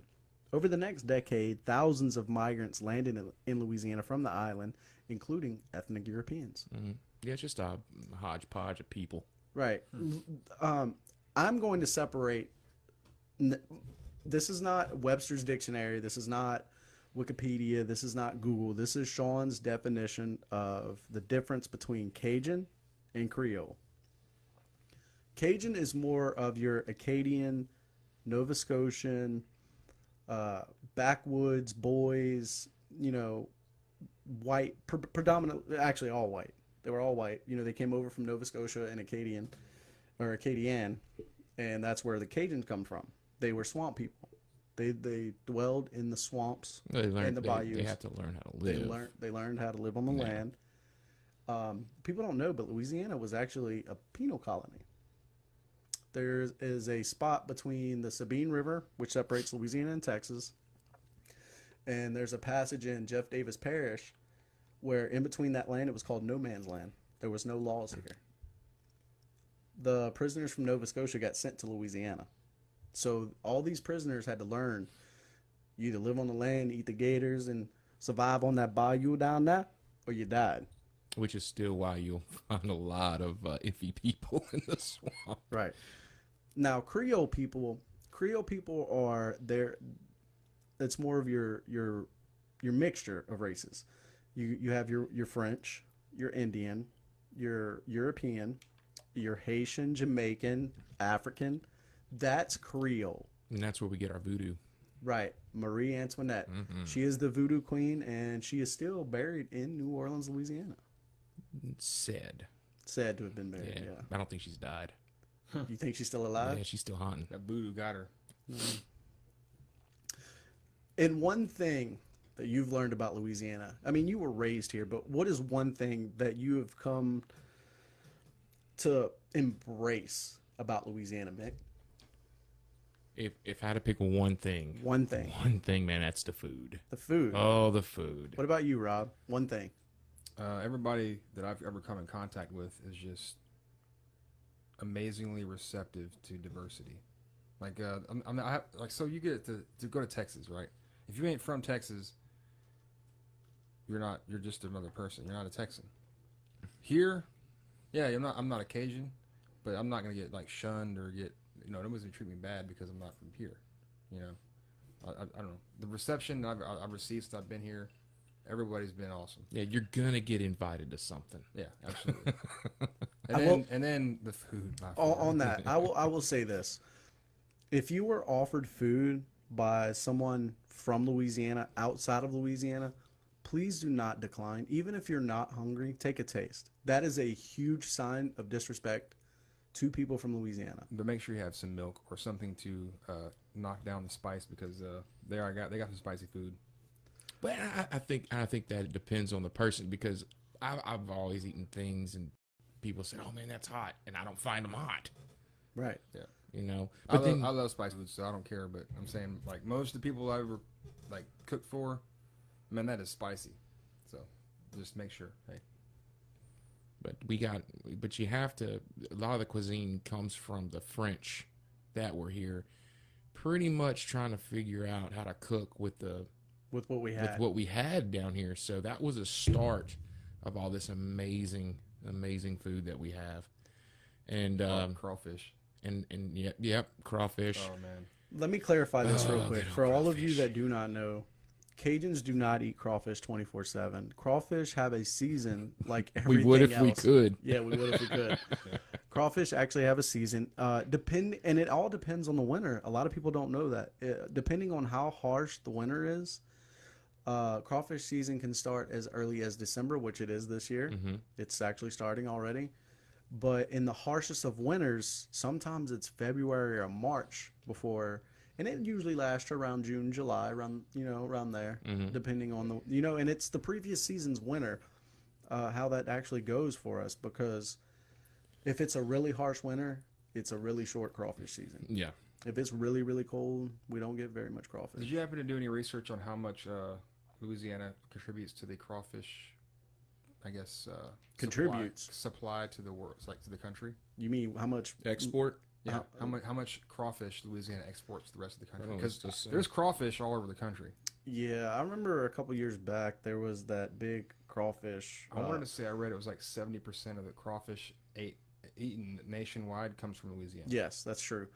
I remember a few years ago, there was a big epidemic of crawfish in Michigan, the state of Like an Michigan. epidemic. Yeah. Like they had Yeah, like man. Well, like no, a, reading a, this. like a You know what I crawfish nuisance. yes. Yeah. Oh, The- bro, I've been and up there. the people in Michigan were like, "Oh my God, what do we do with these?" And everybody from Louisiana was like, "Send them down here. We'll show you what to do." Or, hey, pay me and I'll come over and cook them for you and see like Yeah. you know. As most of our listeners know, and I know you guys know, so I was in Utah last year working, and the plant that we were working for that actually caught on fire, that we were up there rebuilding and stuff, they shipped with what do they call that ice? Dry ice. Dry ice. Mm-hmm. They shipped, I forget how many hundreds of pounds of crawfish to feed everybody up there. And you know how they boil their crawfish? Oh, I don't even I want to didn't- know. They literally poured everything with the word Louisiana on it into their crawfish boil and said, "This is good." And I ate it and I was like, Well, you eh. see these videos like this is how you boil crawfish. Next thing you No. know, you got beanie weenies in there and Dude, that's gumbo. People do that to gumbo. That's gotta be cabbage, nice. and I'm like, dude, what are you doing, man? Tomatoes. So another big dish down here, other than crawfish, is gumbo. Well, before we go into gumbo, I got a stat. Go I ahead. got a stat. This is estimate, accounts for Louisiana accounts for 90 to 95% of the total U.S. production Of from crawfish. year to year Wow. of crawfish. Yeah, That's impressive. We can eat some shellfish down here, boy. yeah, we can. And it's not just the crawfish, man. Pretty much Shrimp. seafood in general. Yeah, this is a big seafood community. If you do not know what gumbo is, I'm gonna break it down for you. Gumbo was actually first introduced in Louisiana because people were short on food at the time. They were trying to make as much food as they could last as long as they could. So they developed this stuff out of flour and grease called roux. It is spelled R-O-U-X. For those of you that don't know, we're going to explain the O and the E-A-U-X. Joe Burrow, E-A-U-X, that's what's up. So we made this stuff called roux, and then we put it in water, and we made this gravy, and then they added chicken and sausage or sometimes seafood, and it made a huge pot, and you cooked a bunch of rice, and that's what you ate. And it has become part of our heritage, our tradition. If you do not know how to cook a gumbo, you are not a Cajun. Oh, and potato salad. And potato salad. It's basically just a really gravy-rich soup, Yeah. and it is awesome. And you can, and I mean, they have different variations. You have your sausage, you have your chicken, you have your okra, you have your seafood. Potatoes. Duck gumbo has they Yes. think the andouille. Andouille. Oh, You know what's funny is a lot of the other states besides Louisiana think that jambalaya is the I guess main No. dish of Louisiana. but once again, It's good. gumbo. Right, Once jambalaya is- again, good. when done properly, jambalaya Yeah. is awesome. Jambalaya actually comes from the eastern part of Louisiana. In Gonzales, if you're in Baton Rouge, Louisiana, or if you ever go to Baton Rouge or New Orleans, Gonzales is this really small town in between New Orleans and Baton Rouge. It is the jambalaya capital of the world. That and etouffee. No, that's a Lafayette thing. Love etouffee. Etouffee, you got catfish etouffee, you got shrimp etouffee, oh fuck, y'all got that cool ass accent coming out now, boy. You got all types of etouffee, pretty much any meat you want to, and the best meat for etouffee really is seafood, just because of how it breaks down and the gravy and you know, and the taste and the texture. You also have etouffee. It is spelled E-T-O-U-F-F-E-E, etouffee. And it is amazing. Some of the best food you'll ever eat. Absolutely. I'm getting hungry again. I know. Okay, so now we talked about some of our main courses down in Louisiana. What are some delicacies, like desserts in Louisiana? Besides, we have beignets. We have beignets. That's our fried Yeah, donuts. it's basically a powdered donut. They're amazing though. What else do we have down there? As the desserts go, The desserts. I'm I trying mean, to think. and Is a boudin ball a dessert? no boudin. Oh, we forgot about boudin. Boudin is a sausage. Yeah. Basically, it is pretty much a sausage. If you take rice dressing and you stuff it in a sausage, you got boudin. almost, Well, to people who don't know what it is, almost but once again, they have different types of boudin. Then you have Crawfish. smoked boudin. Then you have andouille. oh man, And you the gotta- smoked The boudin balls. cheddar. No, it's a smoked pepper jack. Have you had that? Dude, boudin. really? Oh my god. So if you come to Louisiana and you want boudin, I'm gonna name my favorite place, and this is coming from an authentic Cajun. Go to this small town you'll never find on a fucking map called Scott, Louisiana. It's right next to Lafayette. The store is called The Best Stop. The best smoked boudin ever. that cracklins. And, oh my goodness, and the Cracklins. cracklins. Man, I love some cracklins. Dude, fuck, I'm getting hungry. Yeah. Yeah. Fuck. Cracklins are pretty much fried pork fat. They're delicious with, Cajun seasoning. And to stop you right there, in Louisiana, we pretty much eat the whole pig. Yeah, Yeah. except the bone. If we could catch the squeal, I think we'd find a way to cook it. Yeah. We pretty much eat the whole thing. But that's part of our culture. That's part of our heritage. We've had to learn how to pretty much live off of everything. Anything that we could get. And a lot of people think, oh, Louisiana, they're so dumb. But come down here and try to live in the bayou and see how long you last. Yeah, really. Good without- luck with the mosquitoes. Without technology. Yeah. People don't realize how resourceful Cajuns and Louisianians really are, man. I always thought about that. Like if they built a wall around Louisiana, we could pretty much be self-sufficient forever. Yeah. Yeah. We could live off the Gulf and the bayous and the land and the swamps. We'd be good. So could Texas though. Yeah, Texas definitely could. Well, Texas is so big. Yeah. Yeah, I mean, It's really its own country. yeah, you got a little bit of everything. So let me ask you this, Mick. What's the difference between a bayou and a swamp? Well, Do you know? I don't live by either one. Okay. Can I answer that? Yeah, go ahead, Rob. All right. So from what I've gathered, all right, a bayou to me is like a drainage, and a swamp is just kind of where water pools and gathers. And After rain. That's exactly right. A swamp is a wetland that's not always covered in water. You got a lot of muck, a lot of mud.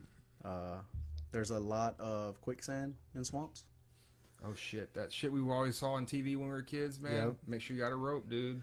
And the bayou is pretty much always covered in water. When down here, when you ask for directions, depending on what part of the state you're in, they might tell you down the bayou, across the bayou, up the bayou, left of the bayou. You better know which part of the bayou you're on. What else? Trying to think here. You know, I've noticed that a lot of the Louisianians I work with are very good with cardinal direction. Like they always know where fucking north is. They know where east is. All like no matter, like they always know. We have to. We have a built-in compass. I mean, I'm good with it too because I was in the Marine Corps. But these guys are just like different even world. even I can get turned around at work a little bit and be like, I have to like kind of regain my bearings because if I'm focused on a job and I'm like, I'll turn my body one way and I'll have to actually look up and see where my, you know, my landmarks are. I'll be like, oh, okay, north is over there. These guys be like, yeah, man, north, go to the north side of that unit over there. And I'm like, That was your Cajun accent? that's the best I got, dude. Not bad. It wasn't bad. That's what you're getting. That's my buddy Louis, by the way. It wasn't bad for the Texan. Well, speaking of people from Louis Louisiana, reminds me. Louis is a guy I work with, and he is probably the most genuine, awesome person you'll ever meet. But he talks like the male version of Wanda Sykes. I will say, okay, let me break down our language a little bit. A lot of people think that Cajun French is the same as France French. It is not. Wrong. Cajun French is a mixture of, It's beautiful, by the way, if you haven't ever heard it. it's a mixture of France French, Spain Spanish, and from the islands of Saint Dominique, Saint Martin. You know, it's a mixture. It's when you're talking and you're from here and you hear them talking, it sounds dirty, but it's really not. It's a very beautiful language, and it's also a language that we are currently losing because nowadays everybody's teaching Spanish, German, and French, but no one's teaching Cajun anymore. no, and it was something that was we were losing it way before then. Yeah. When I was in school, I actually took French. I did too. I refused to take Spanish because I'm a fucking QE guy. I said, if they come over here, they need to learn English. And I wanted to learn French because I wanted to be part of my heritage. And I have a taunt. And a taunt is the French word for aunt. It was my father's aunt, so she would be my great aunt. She spoke Cajun French all the time. And I always wanted to fucking know what she was saying. But once I started learning French, I only could understand some of what she was saying. Yeah, I had an aunt like that too. So they would get on the porch and her and her neighbor would yell. Yeah. And you wouldn't know what the hell they were talking about. Sounded like they were pissed off. But they were getting along. But yeah, that was their conversation out in the front porch in the morning with their cup of coffee yelling. And so nowadays it's just dying. Like our music, not very many younger generation. We have Zydeco. We have what they call swamp pop. Swamp pop. We have French music. We have Cajun music. And yes, they are all very different. Zydeco comes from more of the Creole. The swamp pop and the Cajun music come from more of the Acadian, and then the French music is just French. Yeah, and It's a mixture usually of the lyrics are in French. French. Correct. But and here's the thing, it isn't. You don't have to know what they're saying. You could turn it on and it's got a beat and it's got its own rhythm and it's just awesome. It's awesome. Being a Cajun isn't. It's not just like a lot of visitors come to New Orleans, and I really hate this. Most people from Louisiana, when people think about Louisiana, they think New Orleans. New Orleans isn't Louisiana. You want a real Mardi Gras? in which we haven't covered Mardi Gras yet. You want a real fucking Mardi Gras? Don't go to New Orleans. Yeah. New Orleans is a tourist Mardi Gras. You want a real Mardi Gras? Go to the villages of Ville Platte, Mamou, Plaid, Homa, Bro Bridge, places Homa, like that. towns you've never probably heard Yeah. of. That is real Louisiana Mardi Gras. Yeah.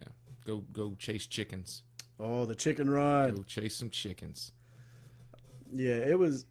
I went to Mamou one year, man, and the rest of my years, I went to New Orleans one time, and I'll never go back for Mardi Gras. It's something, I guess, if you're gonna go to a Mardi Gras in New Orleans, you just gotta know there could be up to 1 million people on Bourbon Street at one time, shoulder to shoulder. It's craziness. Yeah, it's fun. It's fun. But it's not what I grew up with. You know, like the Mamou, Mardi Gras, things like that. Experience it, but that's not exactly what Mardi Gras is. But other than talking about Mardi Gras and things like that, one thing that Louisiana has an abundance of, and it's our own faults, we have a festival for everything. Yes, we do. I think what the Strawberry Festival, we have the Pirate Festival or Contraband Days now. We have the Jambalaya Festival, Jambalaya, Crawfish Festival, Frog Festival, the Rice Festival. Rice Festival. I mean, if it's possible to eat it, drink it, or have fun with it, we got a festival for it. Yeah, definitely. And if you're not drinking while you're cooking, you're not doing it. You're not doing style. it right. Not at all. I am going to play a little bit of a Zydeco song just to separate the difference between Zydeco and Cajun music. I'm going to play it out loud over the mic for all of our listeners that aren't viewing us on Facebook Live. And this is how it goes.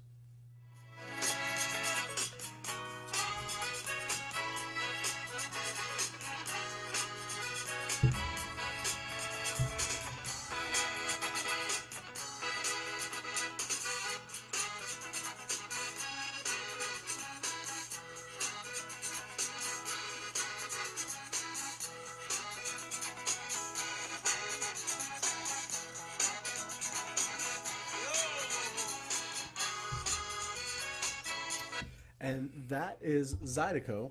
It's more upbeat. It's more dancing music. Mm-hmm. It's more, I guess it would still kind of like the rhythm and blues. It's more, it's got that swagger. You know what I mean? Oh, yeah. And I'm hoping Mick covers me while I'm looking for an actual Cajun song. But I'm trying to think of some artists other than Wayne Toops. There's quite a And, few, man. Like Keith Frank. Keith Frank is Zydeco. Is it? Okay. Keith Frank is Zydeco. This is more Cajun. Here we go. I think so. You ready? Yeah. Stretching her knees. I was ready.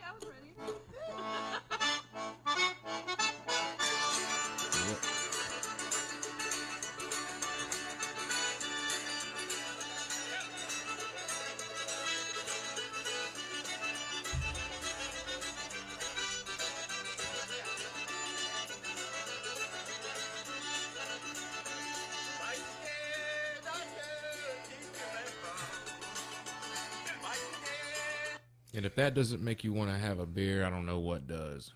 Now, some of our listeners are probably not going to be able to tell the difference. But do you guys notice the difference between Zydeco and Cajun?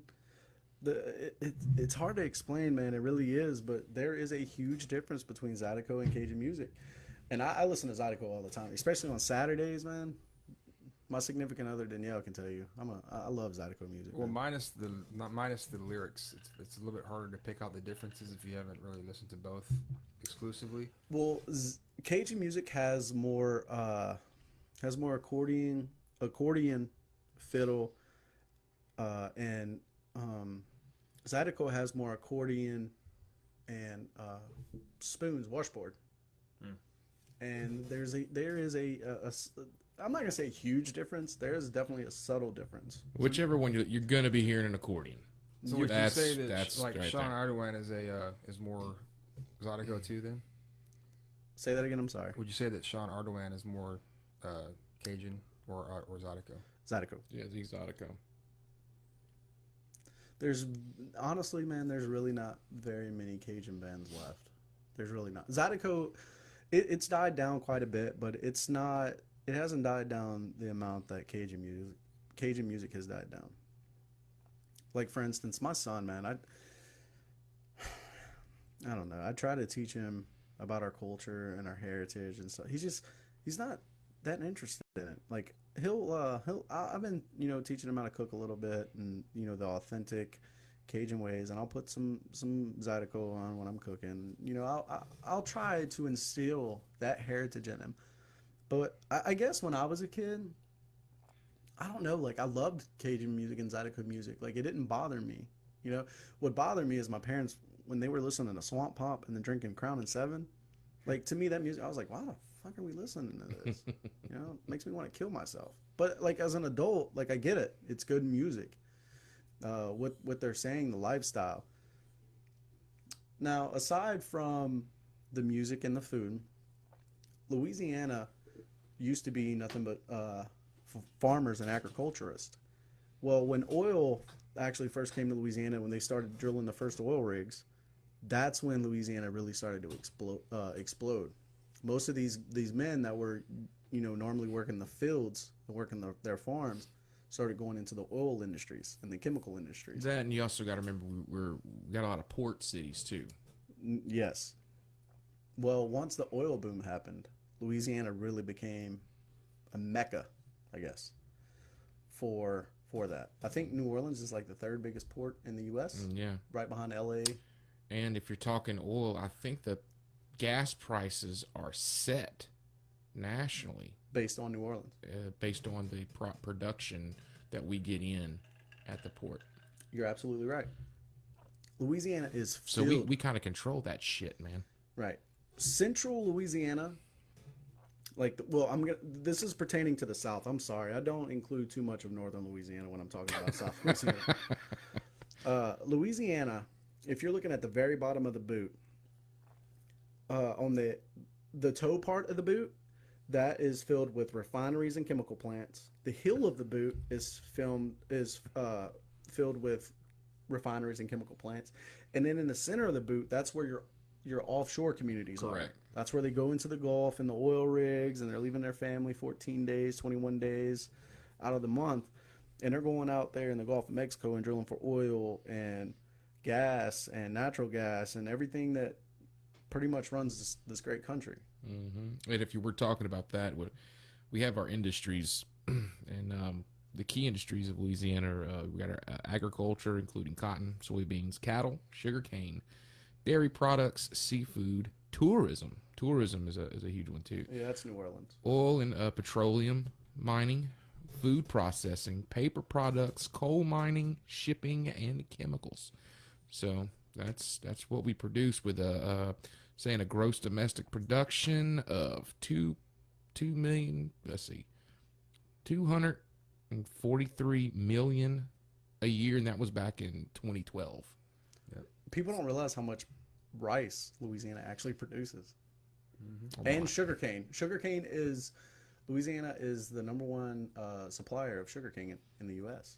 Yeah, we recently had a South African company by the name of Sasol come into this to Lake Charles, and I think they dropped like $8.5 billion on a chemical complex that they're producing. I think ethylene and a couple of other high value chemicals that go out for making like solvents and soaps and stuff for the consumer market. Yeah, we make a lot of stuff. Yes. But dude, it's like, I mean, even companies that are worldwide are coming to the town the size of Lake Charles to set up shop. Yeah. It's pretty impressive. I will say this. I'm from Louisiana. I'm born and raised here.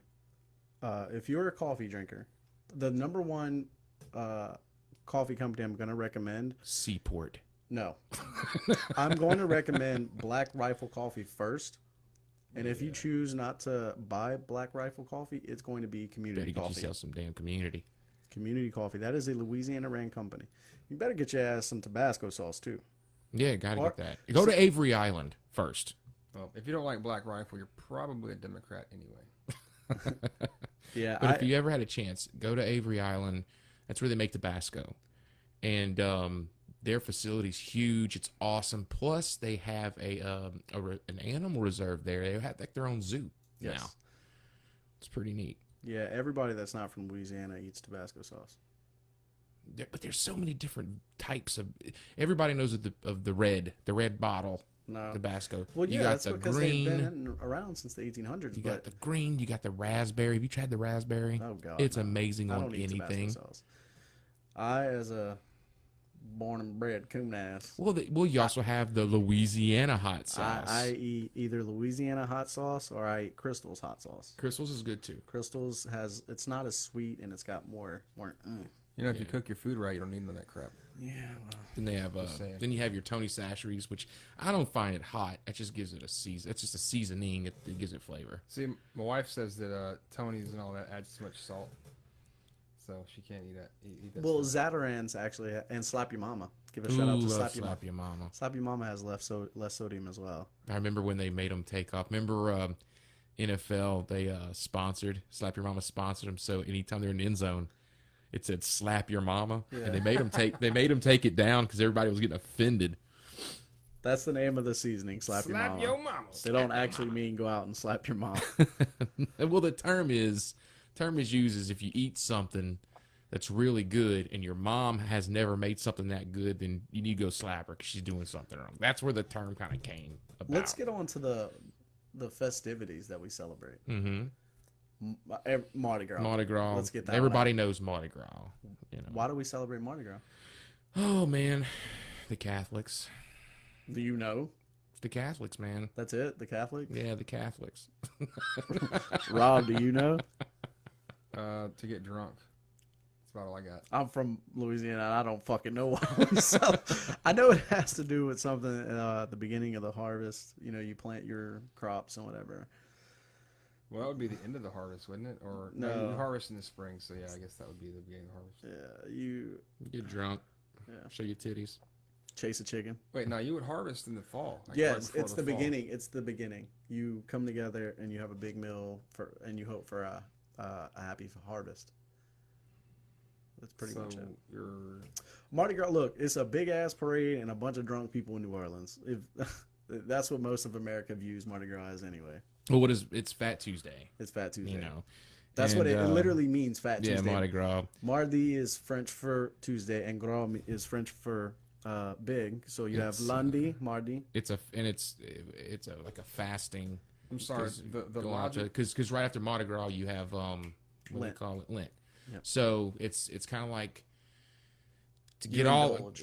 indulge yourself for the Lent. Right. Yeah. So the logic in me tells like because I study agriculture and history at the same time, and looking at the seasons, right? So Mardi Gras happens in around February, around the end of. No, that's not true.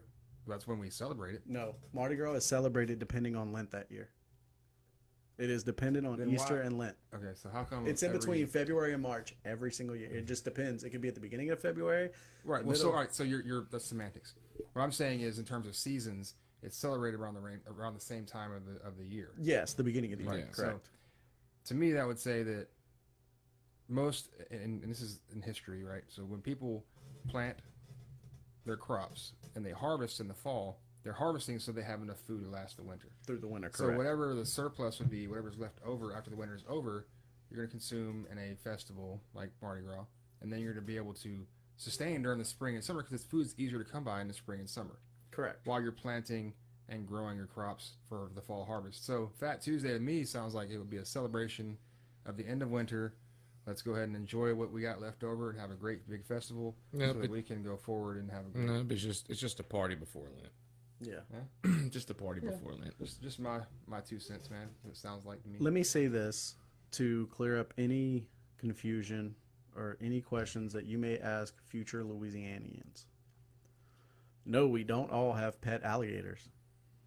No, we don't all roll around in pirogues all the time down the bayou. I've never personally ever been in a pirogue. You've been in a kayak Been in a kayak. or a canoe? Been in a canoe. That's a fucking pirogue. No. That's a pirogue. No. The only difference is a pirogue is made out of wood. You use a pole. No. That's Italy, bro. That's Venice. no, man. I'm telling you, a Piro. No. I'm telling you, boy, you better Piro look. your ass out of You here. better look that up. Spell Piro. No, don't look it up. Hold on. Spell Piro. I think it's Periou, something Nope. like that. Pirogue. Is it GUE? GUE. Piro. Oh man. Okay, and for those of you that do not know as well, the EAUX thing. Does anybody know where the fuck that came from? It came, I know that when you say Boudreaux and Thibodeau, that represents the sound of O. And LSU, being from Louisiana State University, everybody started saying "Go Tigers," and so that's where the EAUX thing really exploded. Was pretty much for football. So when you see the EAUX, it's the O sound. Pretty much. It's just a spelling and pronunciation of the language is all it is. It's definitely a culture thing. Mm-hmm. Rob, But I'm still in this P-row argument. What's up? being from Texas, what part of Texas are you from? Do you mind saying that out loud? So I actually I'm from a lot of different places in Texas. Where were you born? I was born in the valley, down by McAllen. I was actually born in McAllen, down by Brownsville. Oh, I'm sorry, bro. I grew up a little bit in Corpus, which is a little bit farther north, if you don't know where Corpus is. And then from there, went to San Antonio and Houston, kind of back and forth with my parents and grandparents. So, okay, being from the valley in Texas, coming to Louisiana, is there a huge cultural difference? I can't say that there's a huge cultural difference because I don't really know what the real culture is of Texas, because everywhere I grew up, the culture was more Spanish, more Hispanic, and the part of Texas I really remember growing up in, Pasadena area of Houston, it was mostly Hispanic. So we had a lot of Hispanic culture, a lot of Hispanic writing. Food was all Hispanic, elotes and, Mexican style foods. So I guess the culture is considerably different considering it's mostly Mexican. What is your favorite Louisiana dish? I would have to say my favorite Louisiana dish would be boiled crawfish. Boiled crawfish. What about you, Mick? What's your favorite Louisiana dish? No, but man, everything's good though. I don't want to. If you have to pick one, what is your favorite? Your all-time favorite? And don't say beans and rice. That's soul food. No, I mean, I'm thinking seafood. I'm thinking Seafood what? Oh man, grilled oysters. Didn't expect that. Me, Yeah. my favorite Louisiana dish is definitely crawfish etouffee. I love etouffee. They got a place up in North Houston around the Spring area called Razoo's, and they make some bomb ass alligator.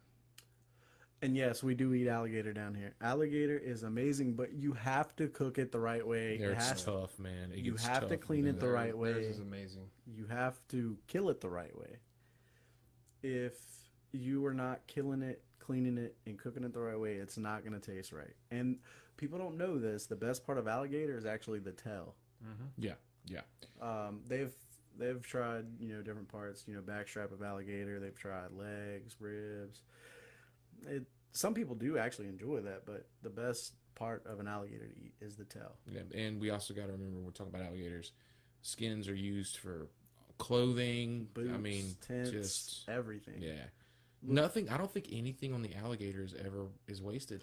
Well, no, because you're right. Because even the heads were used as good luck charm. Yeah. So everything homes. is used for something. Louisiana is definitely a society. Well, I'm not gonna say society. A culture that tries its hardest to not waste any part of the animals that they kill.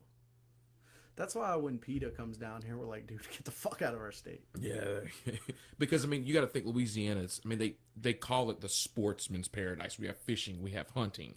I mean, Trapping, we have everything. And you know what? We have freshwater fishing and saltwater fishing. Right.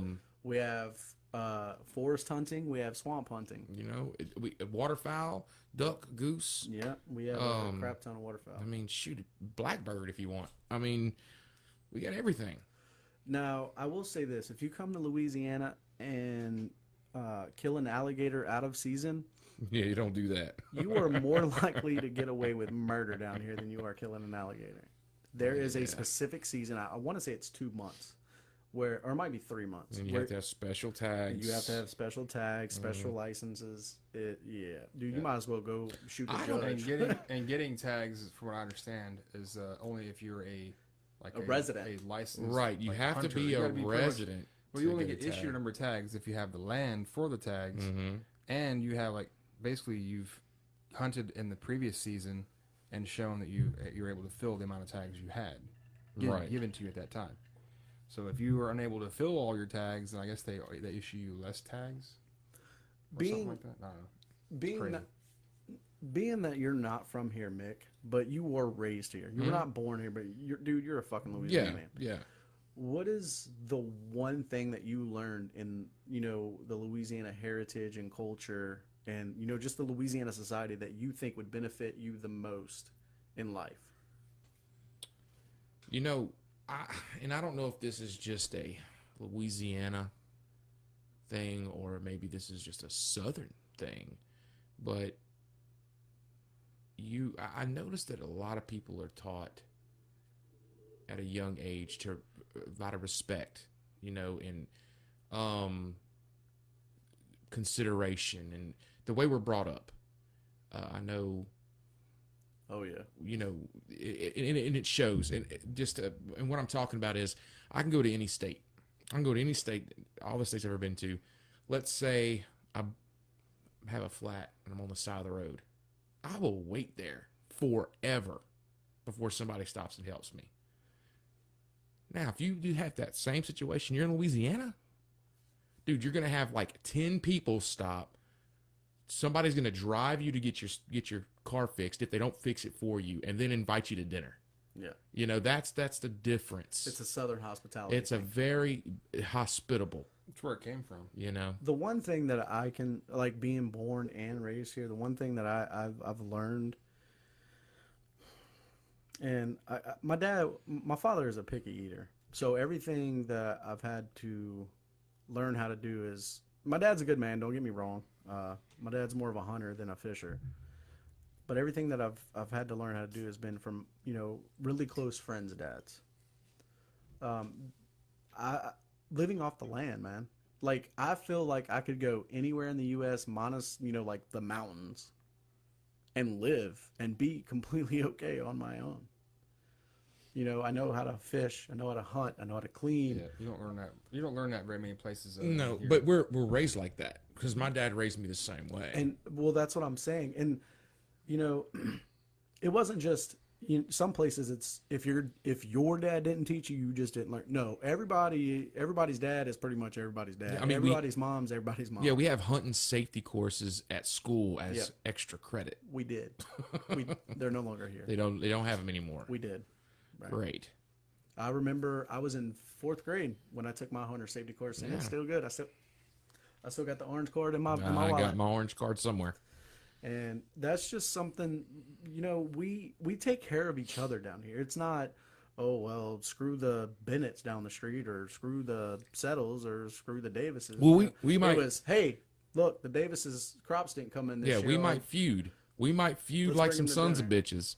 But when it comes down to it, if somebody's hurting, you don't have anything short of about the whole neighborhood coming to help you out. Right. I will say that. Louisiana definitely comes together, and that's one thing that's really honestly shocked me about Joe Burrow and his entire family. They have came down here. They're not from here. They're from Ohio, and they were shocked that the people down here embrace them as family. And I know you're not a huge LSU fan, but I know deep down you really don't care. I kind of really don't care. Yeah, but the fans, man, have embraced the Burrows, and we've classified them now as native Louisianians. Let's look at let's look at professional Drew Brees. Yeah, he went in San Diego and then came here. he loves New Orleans. I mean, man, we do embrace our heroes, and I guess there's something that I have to say that, but now that we're on this the topic, talking about how we help each other, Cajun Navy, man. Oh, dude, That's another one. a huge Cajun Navy. If nobody knows, if has ever heard, I don't know how you haven't heard yet worldwide, pretty much, but we had some bad floods in 2016. Lafayette area. Baton Rouge. It was Baton Rouge. I was like, Baton that was Lafayette Yeah, too. West It was- Texas, Yeah, it was East Lafayette. It started Cajun Navy 2016. But Started in Baton Rouge. but with anyway, the floods. basically, people down here didn't want to wait for the National Guard or anybody. They got their own boats and started getting people help. And when you get a bunch of coon asses out with their fucking airboats and their Piros, And we're they're more coming to rescue people. and they were more proficient Exactly. than any government ran organization. Not only that, they were bringing people back to areas to where people already set up food tents Right. and we're helping people. We did that. Louisiana did that. The government didn't do that. Well, now as of 2018, the Cajun Navy is considered a nonprofit organization and is actually receiving tax dollars to support them. I don't see nothing wrong with that. Not at all. Not at all. I don't see nothing wrong with that at all. Now, I will say this, there was quite a few Cajun Navies, and I'm using quotations. For the guys on live, you can see me, Cajun Navy. There was a few of them that sprang up when the hurricane in Houston hit, but the real Cajun Navy formed in Baton Rouge in the 2016 flood. That one is the one that's nationally, or state, it's actually getting tax dollars to help them. Yeah. There was one in Lafayette, Morgan City to be exact, that formed where the guy was siphoning off all the funds for his personal gains. That son of a bitch. Yeah, he's in jail now. He should be. Yeah, but I mean, no matter where you go, dude, greed is always gonna. Oh, yeah.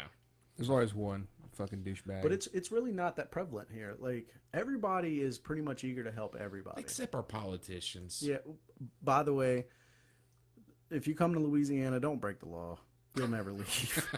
That's how we keep you here. Yeah. Like they say, you come to Louisiana on vacation, you're gonna leave on probation. Man. And another thing that separates Louisiana, we have parishes named after the Catholic Church. We do not have counties. We're the only state to still have parishes. We are the only state that still have parishes.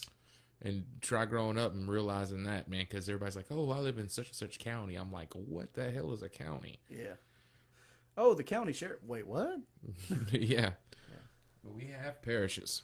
Absolutely. the Calcasieu Parish Sheriff's Office. I don't think that's ever going to change.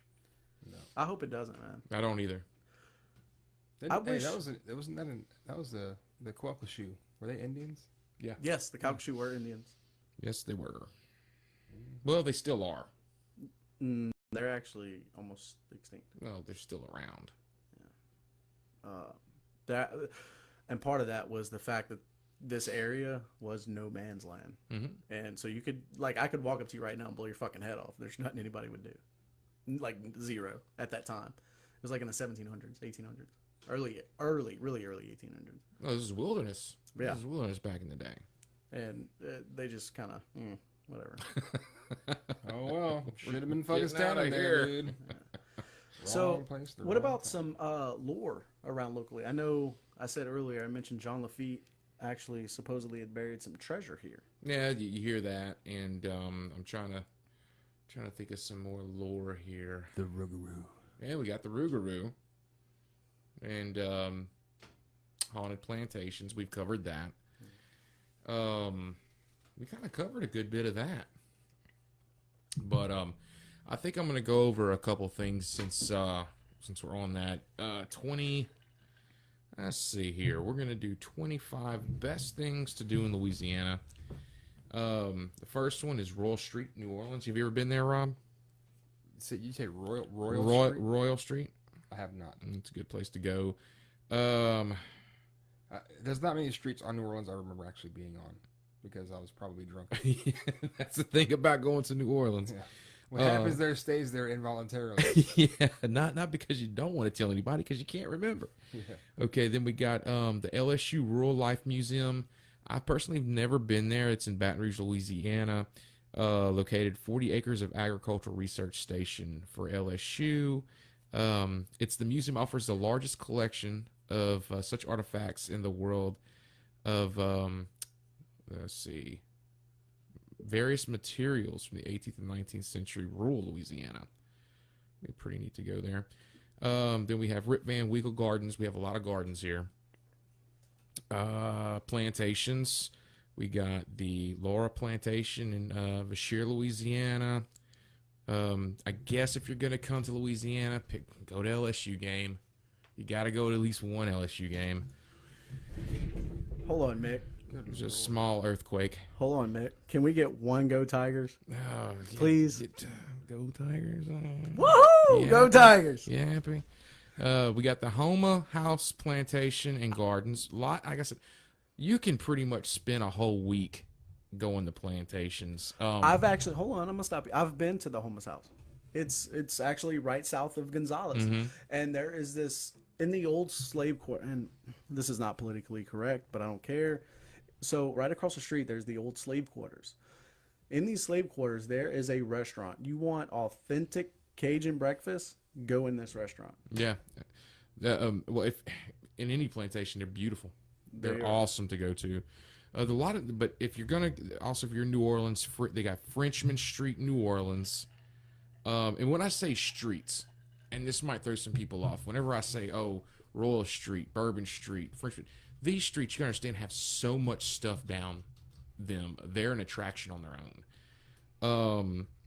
You got to ride a streetcar in New Orleans. That's something to do. Preservation Hall, they have that. Whitney Plantation, another plantation in Louisiana. Jamie Hayes Gallery in Louisiana. Let's see here. Oak Valley Plantation. They have the Historic Orleans Collection. Let's see, things to do. Audubon Zoo. Audubon Zoo. Audubon Zoo, man. Audubon. And the Aquarium of the Americans. That's a pretty cool place too. And also, I will give a shout out to, as much as I hate to, because of the Confederate soldier, Confederate statue removal. But New Orleans, man, the local government in New Orleans has set up an amazing World War II exhibit. The I museum, was just getting to that. World War II museum in New Orleans is amazing. I've been to it probably 3 times, and every time I go to it, it gets bigger.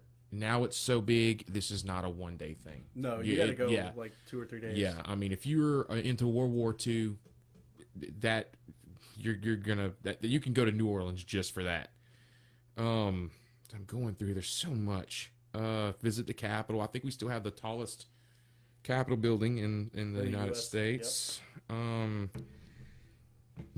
Let's see here. I'm reading all these off of a list here because I can't remember all of them. Then the Audubon Butterfly Garden. I went there. That's pretty neat. They have the Butterfly Garden. That's pretty cool. They have we have battleships. Yep. We have USS battleships. Kidd is in We Baton have Rouge. the USS Kidd. And what's the one here? In Louisiana Yeah. or in Lake Charles. I don't know. Yeah, I can't remember the name of that one. Louisiana State Museum's in Baton Rouge. Let's see. The 1850 House. That's in New Orleans. Yep. And we're coming up to the end here. Musical Legends Park. And that's another thing. People don't know that the blues and jazz. Jazz is birthplace. This is the birth of jazz, not the birth of blues. The birth of blues was formed in the Mississippi Delta Valley, which No, I is was talking about jazz. yes. Yeah. And so along the Mississippi River on the Mississippi side, you had the spawn of the blues, and then on the Louisiana side, you had the jazz mixture with the Cajun and the Creole music, and eventually it sparked rock and roll. It pretty much started. It did start rock and roll. I mean, Elvis, Louis Armstrong, B.B. King, Otis Redding. Otis Redding. That was. I mean, we're talking before Otis Redding's time, but I like Otis Redding. so all the music that you're currently listening to, you can think New Orleans or Mississippi. Yeah, a lot of music, a lot of artistic things come out of New Orleans. Art itself.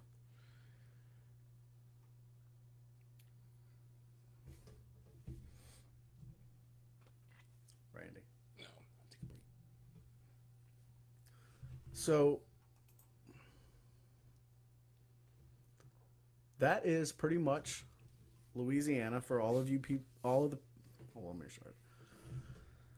So that is pretty much the culture and the history of Louisiana as easily as we can define it. Wrapped up in an hour. Pretty much wrapped up in an hour.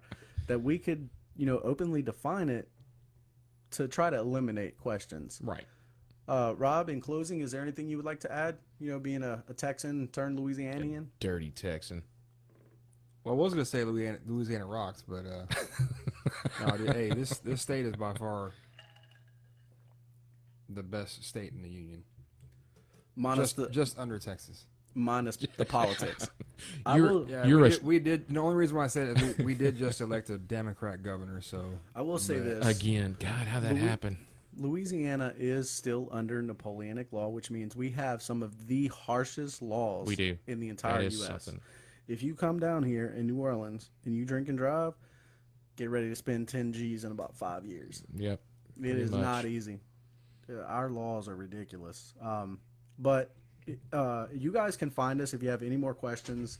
You can find us on Facebook at www.facebook.com/the QE guys. We're on Twitter, which Mick is supposed to be handling that, which he's been slacking. I'm learning Twitter, man. You can find us on Twitter at the QE guys or on Instagram at the QE guys. We'd be more than happy to answer any of your questions. If I can figure out how to answer them. Right. So from all of us at the Question Everything guys, this is your host, Sean. The Mick. Simplify Rob. This is getting easier and easier. We're still live. Oh, I'm still going. You can stop the live because I'm fixing to go take a nap. I gotta stand up sitting in a hard ass chair. Yeah. If we ever get a chance to move into that other room back there, get you a chair that actually is good for you because that thing sucks. How's your chair, Sean? Great. It's not bad. No, it's great. You're going to take a nap? Well, I'm going to chill in here for a little while. It's fine. Mick, you're going to chill with me? Yeah, I'm gonna go take a nap with him. Wait, what? No, you're going to come chill with me, fucker. We're going to talk. All of the QE guys are taking a break. We're going snuggle. I'm totally kidding. Brandon, you better call your man. He's going to snuggle with Rob. Does anybody have any questions that's not from Louisiana that would like to ask us questions? Now would be the perfect time. We're just talking. The Mick just took a quick break to go smoke because we don't smoke inside down here. It's not okay.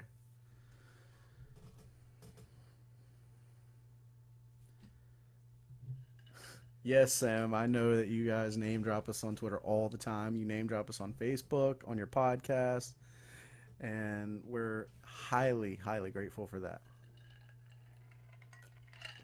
By the way, Sam, the mug that I won from Bigfoot for Breakfast, another shout out to Bigfoot for Breakfast podcast.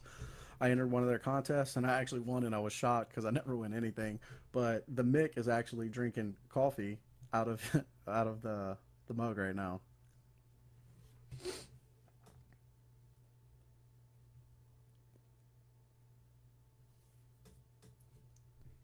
Oh wow. Yeah, look, they're starting to release crawfish already. Oh boy, look at that. So I say bon. Oh, making me fucking hungry.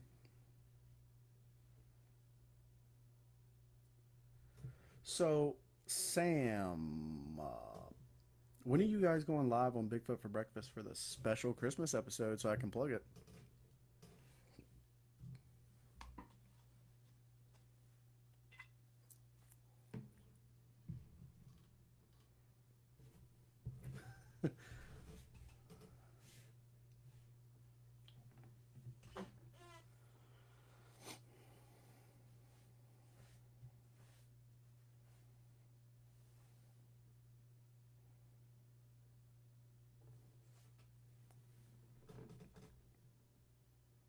Waiting on Sam. Brandy, what time do you get off?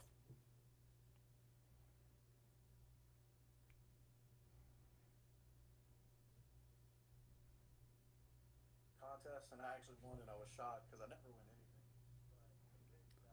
anything. Yes, Brandy, we definitely need a crawfish boil. Oh my goodness, we need to have one. It's coming. The season is right around the corner. Next month. It'll probably be next month when it starts booming.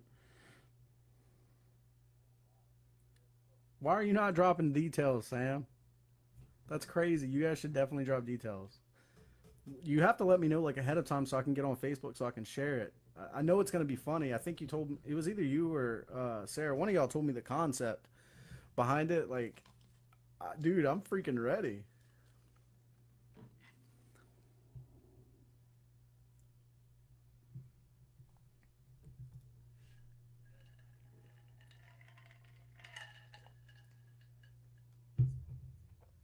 You got off at 2:30, Brandy.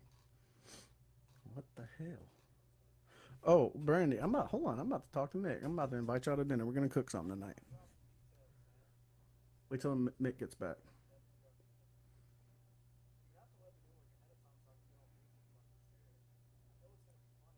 No, Sam, what happened with freaking Thanksgiving? I thought it was a great live video. You guys did great. Oh, I did see the Bigfoot for breakfast snap. By the way, if you guys want funny snaps, go add Bigfoot for breakfast on Snapchat. Sam, you fucking do.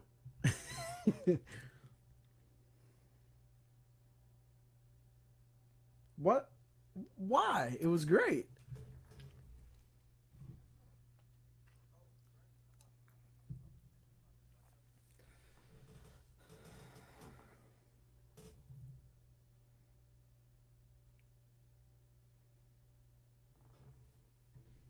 You guys are so supportive of us.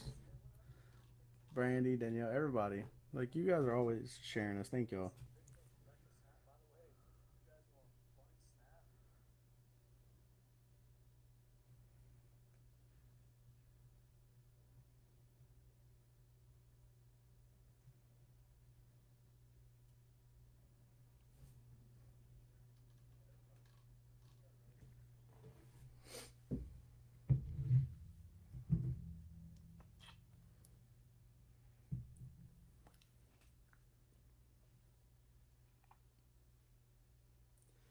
Gonna take a short interlude. Go check on the Mick. I shall return.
Hello, hello. Feels awesome outside. It feels great. So what do you want to talk about? We still got a couple viewers on Facebook. We can talk about whatever you want, Nicholas. Saint Nick. Well, now Space Force is a thing we just found out. Yeah. Yeah. I wonder what that's going to be about, though. Dude, I really think that's a waste of taxpayers' dollars. I'm wondering like how they're Like gonna. that's one of the things by Trump I'm not supporting. Like the Space Force thing, dude. Come on, what the fuck? I mean, it's not like we got a fucking threat. Well, I see that. I don't know what direction they're going to be taking this Space Force. Are we building spaceships to go fight other spaceships? Yeah, pretty much. That's awesome. It's crazy, man. Like, why waste the money, bro? I don't know. I don't know. I would just, you know what? I'd rather it happen and then us be ahead of the game. Do you really think there's aliens out there, man? Yeah, You do? I do. I don't. I do, man. I think, and I'm not no offense, but I think it's idiotic to think otherwise. Oh, so I'm an idiot? I said, What you said? with all due respect. I don't know, man. It's a waste of money. Like, we have too many problems on Earth before we have to start worrying about other shit, dude. Well, we're always gonna have problems on Earth. As long as there's people, there's gonna be problems. You know, it's like, what you got? Oh, as long as people are on this earth, there's going to be wars, there's going to be death, there's going to be horrible other people taking advantage of other people. So that's something it hasn't changed in thousands of years, and it's not going to change in the future. I mean, we're really good at one thing. It doesn't matter who you are. We're really good at killing each other. Yeah. You know? Yeah. So. We're definitely good at fucking killing each other, man. I don't know. Okay, well, let me ask you this. Change the subject. Ask away, bro. What do you think about the impeachment? I think it's a sham. I I do really too. do. Basically, it's the Democrats and the liberals.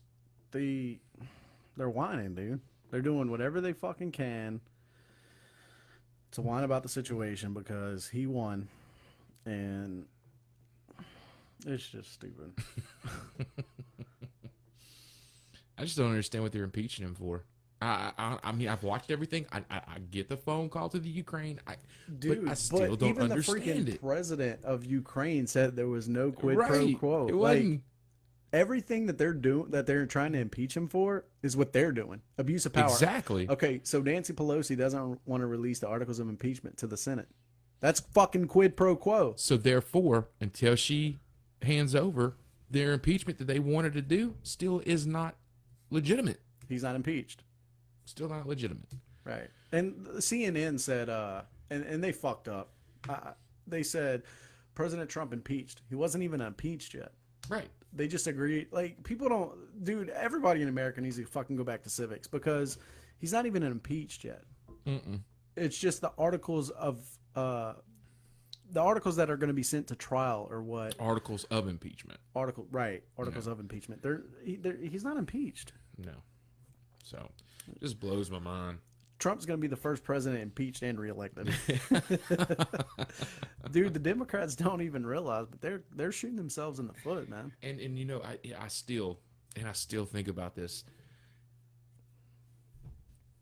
I still don't know why everybody's so against him. I don't either. I don't know why. You know? They talk about building a fucking border wall over Mexico, man. We need to build a border wall over California. Pretty much. Keep all them motherfuckers over there. I just feel bad. You know, I do feel bad for the people in California I because don't. Fuck them. well, not all of them.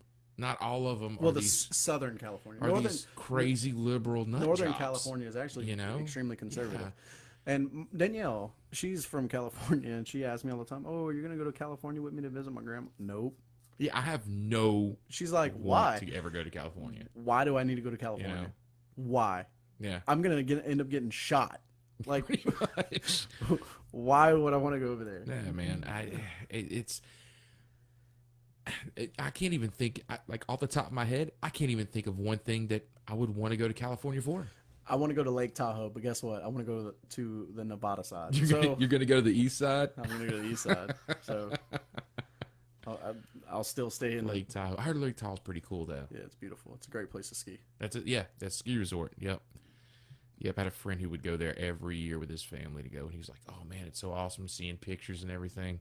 I went snow skiing in Minneapolis, Never been. and it's beautiful over there. And us talking about different cultures and different areas and the way people are. And Minneapolis, when I went there, went to go snow ski. Hey man, a coon ass from South Louisiana going to go snow ski, right? I got to Minneapolis. We took a plane, got to Minneapolis, and my uncle, he's like, You okay, took a what? I took a plane. You mean we got airports down in Louisiana? We do have some airports. So when we got over there, he's like, hey, we're gonna go to a bar. I was like, okay. So first place we went to was this bar. And you drank him under the fucking table. And man, dude, well, he had everybody that he worked with was there, and they're all from the area, and I'm sitting there and I'm talking, and when I'm talking or interacting with the conversation, everybody just shut up, and I'm like, okay, maybe what I'm saying they're really interested in. Dude, they were just shutting up to hear my accent. You haven't? Yeah. I don't think I do, but man, to these people, man, I'm a Chinese. God, man. So, That's pretty funny. It's just, it was weird how they, I guess, I don't know. And when they would talk to me, would almost be at a third grade level. They would try to explain what they were trying to say. Yeah. It caught me off You know how many guard. people have asked me where I'm from, and then when I tell them I'm from Louisiana, they're like, "No way, you don't sound like you're from Louisiana." And then I have people locally, they go, "Man, where are you from?" I'm like, born and raised right here, motherfucker. And they're like, "No, Yeah. you're not."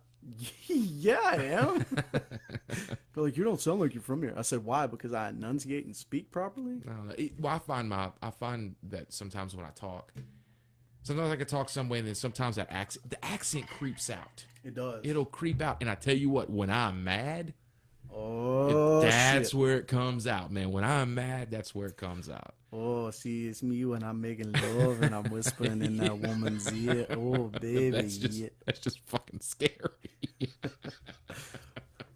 Dude, I don't know what it is, but women love the French accent and the Spanish accent, and oh, dude, Italians. Well, I think Southern accent is like on the top 3 sexiest yeah. accents in the world. Damn, they got me wanting to talk like this a little bit. Hey, tell me some little girl, what's going on? Oh man, that's like a wedding and a family reunion is the same event. Yeah. Sorry, that's Alabama. That's Well, not yeah. Louisiana. And well down here, that's another thing that I keep hearing. Oh man, you'll marry your sister. I don't know anybody who does that shit around here. I've never seen. I have never met a cousin that married a cousin ever, in my life. ever. Can't say that I have. Yeah, it's incest is really not a thing down here. Like people think people don't realize this, but incest was a thing of royalty. So when they're Oh, like, yeah, oh, yeah, oh yeah. you're marrying your cousin, I'm like, that's right, bitch. I'm king of Louisiana. Yeah. Oh, King Louis, right, y'all. Yeah. But if you ever seen the paintings of like royal families, the artists took. If you ever looked at them, it's the minute things that are in these pictures, because the kids or the parents or the kings or the queens, they were retarded, man. Yeah. They had birth defects and they weren't smart at all. But the artists, if you ever looked at them, just they're doing weird things in these paintings, and it's not. You can't look at it and say, oh, look at that. But if you really look at it, it's just there's something off on these paintings. It's because the artist put that in there. It's like, yeah, man, this guy is not right. Yeah. I don't know, man. People think we're incest down here, and it's. I mean, I'm sure, like way in the fucking sticks. Well, here's the thing. And I'm talking about like further in the sticks than I fucking live. I'm talking like North Louisiana. I don't think incest is such a southern or northern thing. I don't think it depends on where you live, north or south. I think it kind of comes from the towns you're in. Yeah. Because if you live in a small town and you've lived there your whole life, Well, there's 12 people, I'm pretty sure you dated your cousin. and there, yeah, and you know, there's 10 guys and 2 chicks. Right. Somebody's fucking somebody. Shit's gonna get weird. Oh shit, cousin fucking cousin. Yeah. But you know, I don't know. Probably got some pretty good looking cousins. I don't know. Brandy said, Mick. What's up, Brandy? You hear that? Uh-uh. You better whip his ass when he gets home, Brandy. What'd I do? I don't know. I don't know either. You talking to her like you don't know. What's up, Brandy? What's up, girl? You got a man? Yeah. What's your man's name? What you doing later, girl? Oh, she left. She's like, you're fucking weird. I'm out. Weirdos. Oh, nope, she's back. Oh, there she is. Oh, fuck, we're gonna die, man. And to answer your earlier question, Brandy, sorry, we were recording when you asked that. I don't know where the fuck Lanny B is. I don't know why she's not here. I don't know either. So you're always gonna get 3 QE guys at a time, never 4. Yeah. That's why we have 4. And sometimes you'll get all 4, and other times you only get 3. Yeah, we won't record if there's just 2 of us. I think we should. No, that's why we didn't record last week, because it was literally. I miss you too, Brandy. Although you're probably not talking to me. She's definitely not talking to me. So what are we doing next week? What's next? Next week's Christmas, bro. Let's see. No, that Christmas is on Wednesday. Well, I don't fucking Let's care. see. No, let's that's see. January. That's January. That's January. That's January. Okay. Well, okay. So we did Louisiana this week. Trying to think. Next week. What's a good just chill out topic? What position is Taysom Hill gonna play next week? All of them. What position do you play, Taysom? Football. Hey, coach, if you want to take a week off, I got you. Yeah. We'll be coaching next. Dude, that dude is literally fucking. Dude, He's awesome, man. I've never seen a quarterback throw a fucking hit like he can. Dude, that dude is something else. Where'd he come from? Did he come from Colorado State? He's not even human. Yeah, he's fucking Taysom Superman Hill. You're saying you don't believe in aliens. There's your proof. Oh, Taysom Hill's a fucking alien? They exist. No, man, No, Brandon, I'm not going to show you his ugly ass face. Scoot over this way. So Hello. Okay, yeah, let me, yeah, to it. Let's move around here. Hold on, Brandy. His ugly ass is coming. There we go. There's the Mick. Ladies and gentlemen, for those of you that do not know, the bearded dragon, the bearded lover. There is the Mick. The myth, the legend, the Bigfoot for breakfast drinking motherfucker. The Mick. Yeah. I don't know if this is going to work. We can take them off. I can hear you. Yeah, I can hear you too. Why would you these? Yeah, we're good. There he is, Brandy. There you go. Hey, don't be jerking off to his picture now. Is that inappropriate? I'm not offended. She might be. Don't be jerking off, Brandy. Yeah, if you're doing that, then hey, I got a text message. Look, it's Brandy. Wonder who that text is from. Why is he a douchebag? No telling. Is that really from Brandy? No. Oh well, we're good. No, it's I don't know, dude. We could talk about something like relaxing next week. Let's talk about. You want to do aliens? we should do aliens. All right, let's do aliens. We can. I know Rob would be on board with that. Yeah. We're gonna go wake him up in a little bit and tell him. No, I'm gonna let him sleep. No, I'm not. You're not. You're gonna go get in bed I'm with gonna him. go tell him we're doing aliens. Oh, okay. He's gonna be like, okay. You got to be careful because he keeps that 45 underneath that pillow. It's worth a bullet. Well, Brandy, you might be getting a phone call in a little while. Sorry, Brandy. Mick's been shot by Simplify Rob for waking him. Oh my goodness. Oh man. I am married to the Mick. I can't get offended. That's true. That's a T-shirt. We said we did say she gets a free QE guys shirt. That's a T-shirt right So there's your free shirt right there, Brandy. You get, because of all the promotion and all the stuff you do behind the scenes for the QE guys. That's gonna be your T-shirt. There you go. I'm married to the Mick. I can't get offended. The QE guys. I can't. You know, I can't. I don't remember the last time my wife ever was offended. When was the last time you were offended? Truly, like truly, no bullshit. Truly offended. I honestly can't think of when I was offended. The transgender in schools reading to kids. That was the last time I was offended. I was truly offended by that. Okay, well, situations like that, I find myself just mad at it. I'm not personally offended. All right, think about Sue sitting in her classroom, Mm-hmm.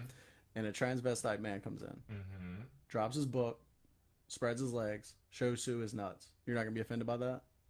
Just thinking about it. Pissed me off. You're that's offended. Like you're. I mean, I would want to punch the dude in the face. That's offended. Is that offended? Yeah. I thought I was just being mad. Well, I mean, yeah. Basically, offended is mad. Mm. The fact that you would cause this person physical harm would make you offended. I just think of like offended. Offended is something that you feel because it's personal. Like I'm personally affected by this, and I hardly get that. But you, I mean, but mine that would be more of a situation. but that would happen to Sue. That wouldn't affect you personally. Okay. If yeah, I guess you could say that You if would be it offended. did happen to Sue, Right. but it hasn't. So Okay, so think about all those kids that it did happen to, though. I'm just more pissed off at it, the situation. So it doesn't offend you. It just It pisses doesn't you. offend me. It's wrong. Okay. Yeah. Well, I'm offended by it because So you hold a personal yes, personal attachment to it. because if it doesn't stop there, that means it's gonna spread, and that's how I view it. Mm. So I'm waiting on some guy to go to my son's high school, and give some lecture on why it's okay to fucking change your gender or I don't understand. suck a dick for I a don't even living. understand how. Well, I guess it started because they wanted to show more of a younger audience that there are people of And the differences of people's sexuality. But here's the deal: kids that young you don't need to teach sexuality yet. I agree 100%. Yeah. And this is where I find myself contradicting myself and really conflicted, because I'm okay with the whole lesbian, gay, bisexual thing. It's the transgender thing that really gets to me. Because, dude, okay, here's my thing. You couldn't be okay with yourself as you were born. So now you're going to change yourself and get mad because I don't know how to classify you genderly with a proper pronoun when you couldn't even accept yourself. Right. So It's now I like- have to accept Yeah, it's your like, imagination. Why are you asking for my acceptance of you when you can't? Right. That's actually right. Right. Well, we just lost 2 viewers on that, so whatever. Well, it's I don't get it. I don't understand it. You know, and if that's once again, if that's a path in life that you want to take, that's fine. You do Right. You do you, but don't make me have to change the way I live. And right, 100%. Because that's I mean. Now you're not changing yourself. You're trying to change the world around you. Yeah, exactly. Yeah, I'm not fucked up. Right. So don't try to fuck me up because you're fucked up. Right. You know, that for better lack of words. And I don't know, man. That since that story came out, was it like a month ago? That was about a month ago. But with the kids. Yeah, with the guy showing. No, that was like a month. Well, the guy with the ball thing. Yeah. I personally didn't That was like a read month it. ago. I've heard about it. So if this, I'm hoping it's not true. It is true. I saw the video. I'm hoping this is just something that was talked about. So it's been a month, dude, and that stuff is still on my mind. So what do you think it's doing to those kids? Well, it's still in your mind, right? Like this man And you're is not as portraying impressionable as a child, an 8 or 9 year old. not freaking 4, 5, 6-year-old. Oh Jesus. These were kindergartners. Yeah. So just think of this: how it's affecting you. A kid is way more impressionable. Right. I don't know, man. Messed up. That's highly offensive. I just want to know if that's okay.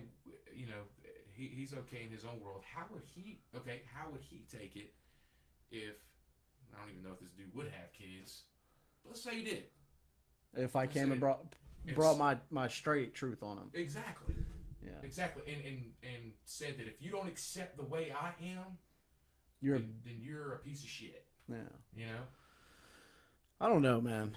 I can't comprehend what principal in their right mind would ever accept that that's okay for, like, okay, I would understand, like, having a prominent, like, gay man, gay woman come in and describe their battle fighting for homosexual marriage. Like, I would get that in high school.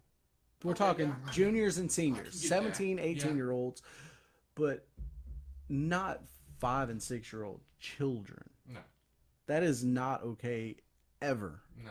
And your battle with your own personal sexuality doesn't seem. It's your battle. It's not the nation's battle. Okay. You want to talk about this? Let's just talk about something that I don't 100% go with, but we'll talk about it. Let's talk about race.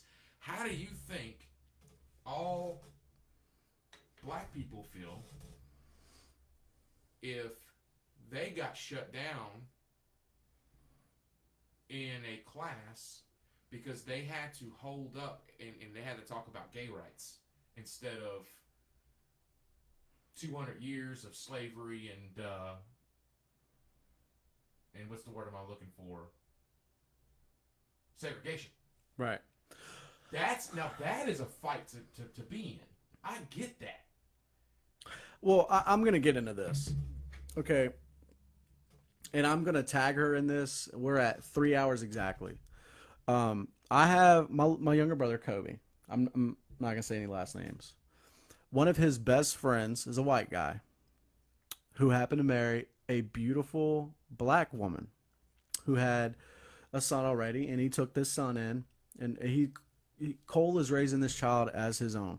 Okay. Well, Bree and Cole, after they got married, she got pregnant. She had another baby. This is a mixed baby, right? Black and white. The other day, she made a post, after the Trump impeachment thing. She is anti-Trump. Cole is for Trump. She's an Alabama fan. Cole's an LSU fan. Like, it's a marriage. Okay? So they're not going to root for the same everything. Well, she asked the question. She legitimately just asked a question like, so is Trump really impeached?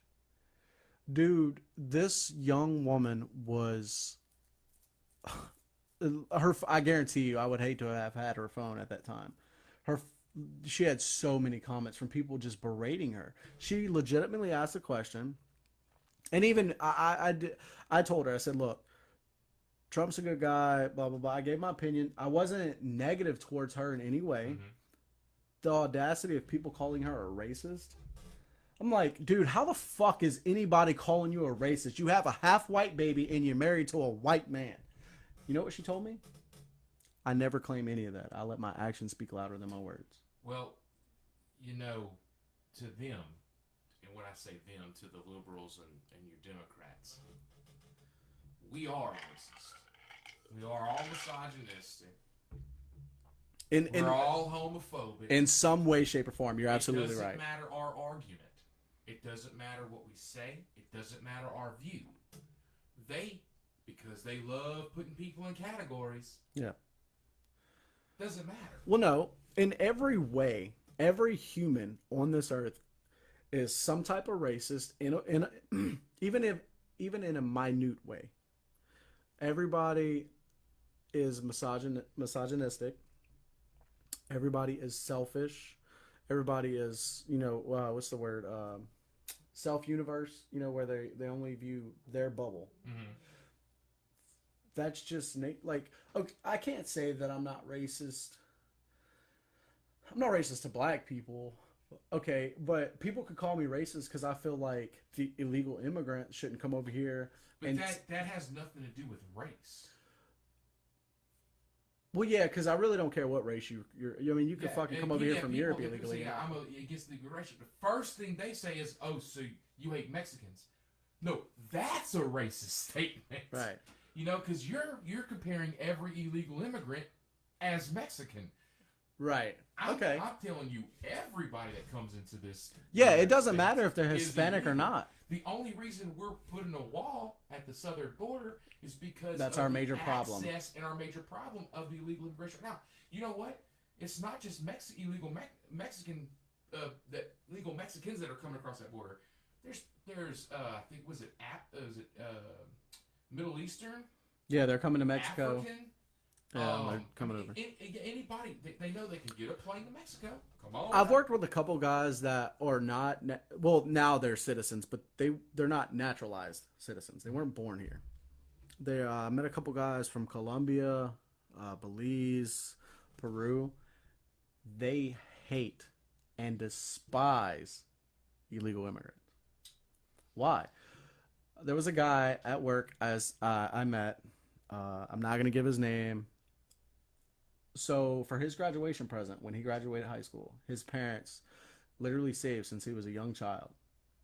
And his graduation present was the down payment and the paperwork to start him to become a citizen of the U.S. Okay.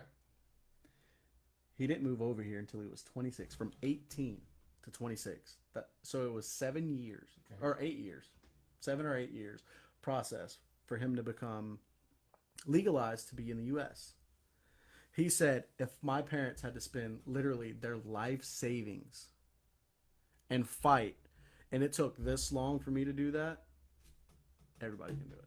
Let me ask you this. Where was this guy from? The specific guy I'm talking about, and the specific guy I'm talking about was from Colombia. Okay, he's from Colombia. What is it saying about where he came from that their parents are willing to save up their life savings to give to him for him to come to America? They believe in the American dream. What's so fucking bad about Colombia? Like, if you just swap that around. Let's say you saved up your entire life so that your son, you can send him to another country. Honestly, dude, I can't even fathom that. I can't. Means you are in a country that is so horrible that you are willing to do anything to send your children away. If you have a situation like that in your country, you need to address that in your country, because basically, I'm not saying this against legal immigrants, but all these illegal immigrants that are coming over here are bringing what's so wrong with their country to ours. Right. Like the whole socialism thing. Like, you ask any college student, because that's who's on board with the socialist thing, is because they want free every fucking thing. Ask them what country ever in the history of time has socialism worked. It's never worked anywhere. Ever. Russia, China, Venezuela, in anywhere. Cuba. In any country you think it's socialist, they might have socialist aspects of it, but it is capitalism, is why they're doing so well. And once again, you get to this comparing apples to oranges. But anyway, I need to take a break, and I shall return. We will be right back, and I think Brandy's our only viewer, so Brandy will be right back. All right, be right back, Luke.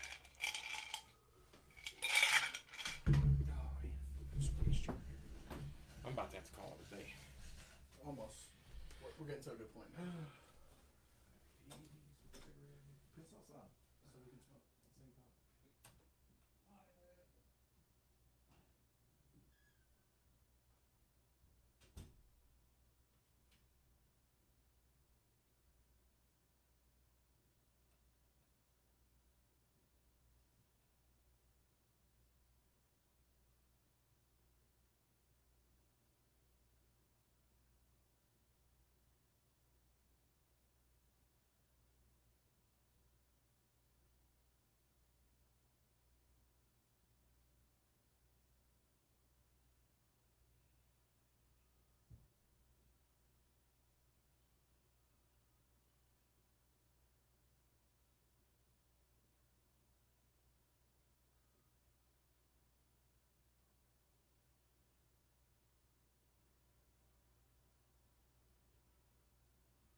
Oh shit, Brandy, is that still you?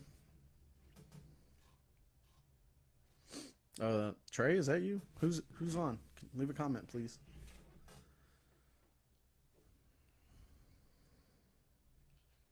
I didn't think we're gonna have a fucking viewer left. We still have a viewer. Really? Yeah, I'm waiting to find out who it is, whether it's Brandy or Trey.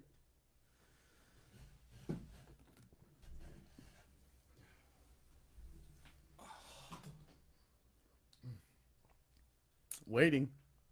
Weirdos. So where were we? We were talking about the whole offended thing with the transgender and socialism.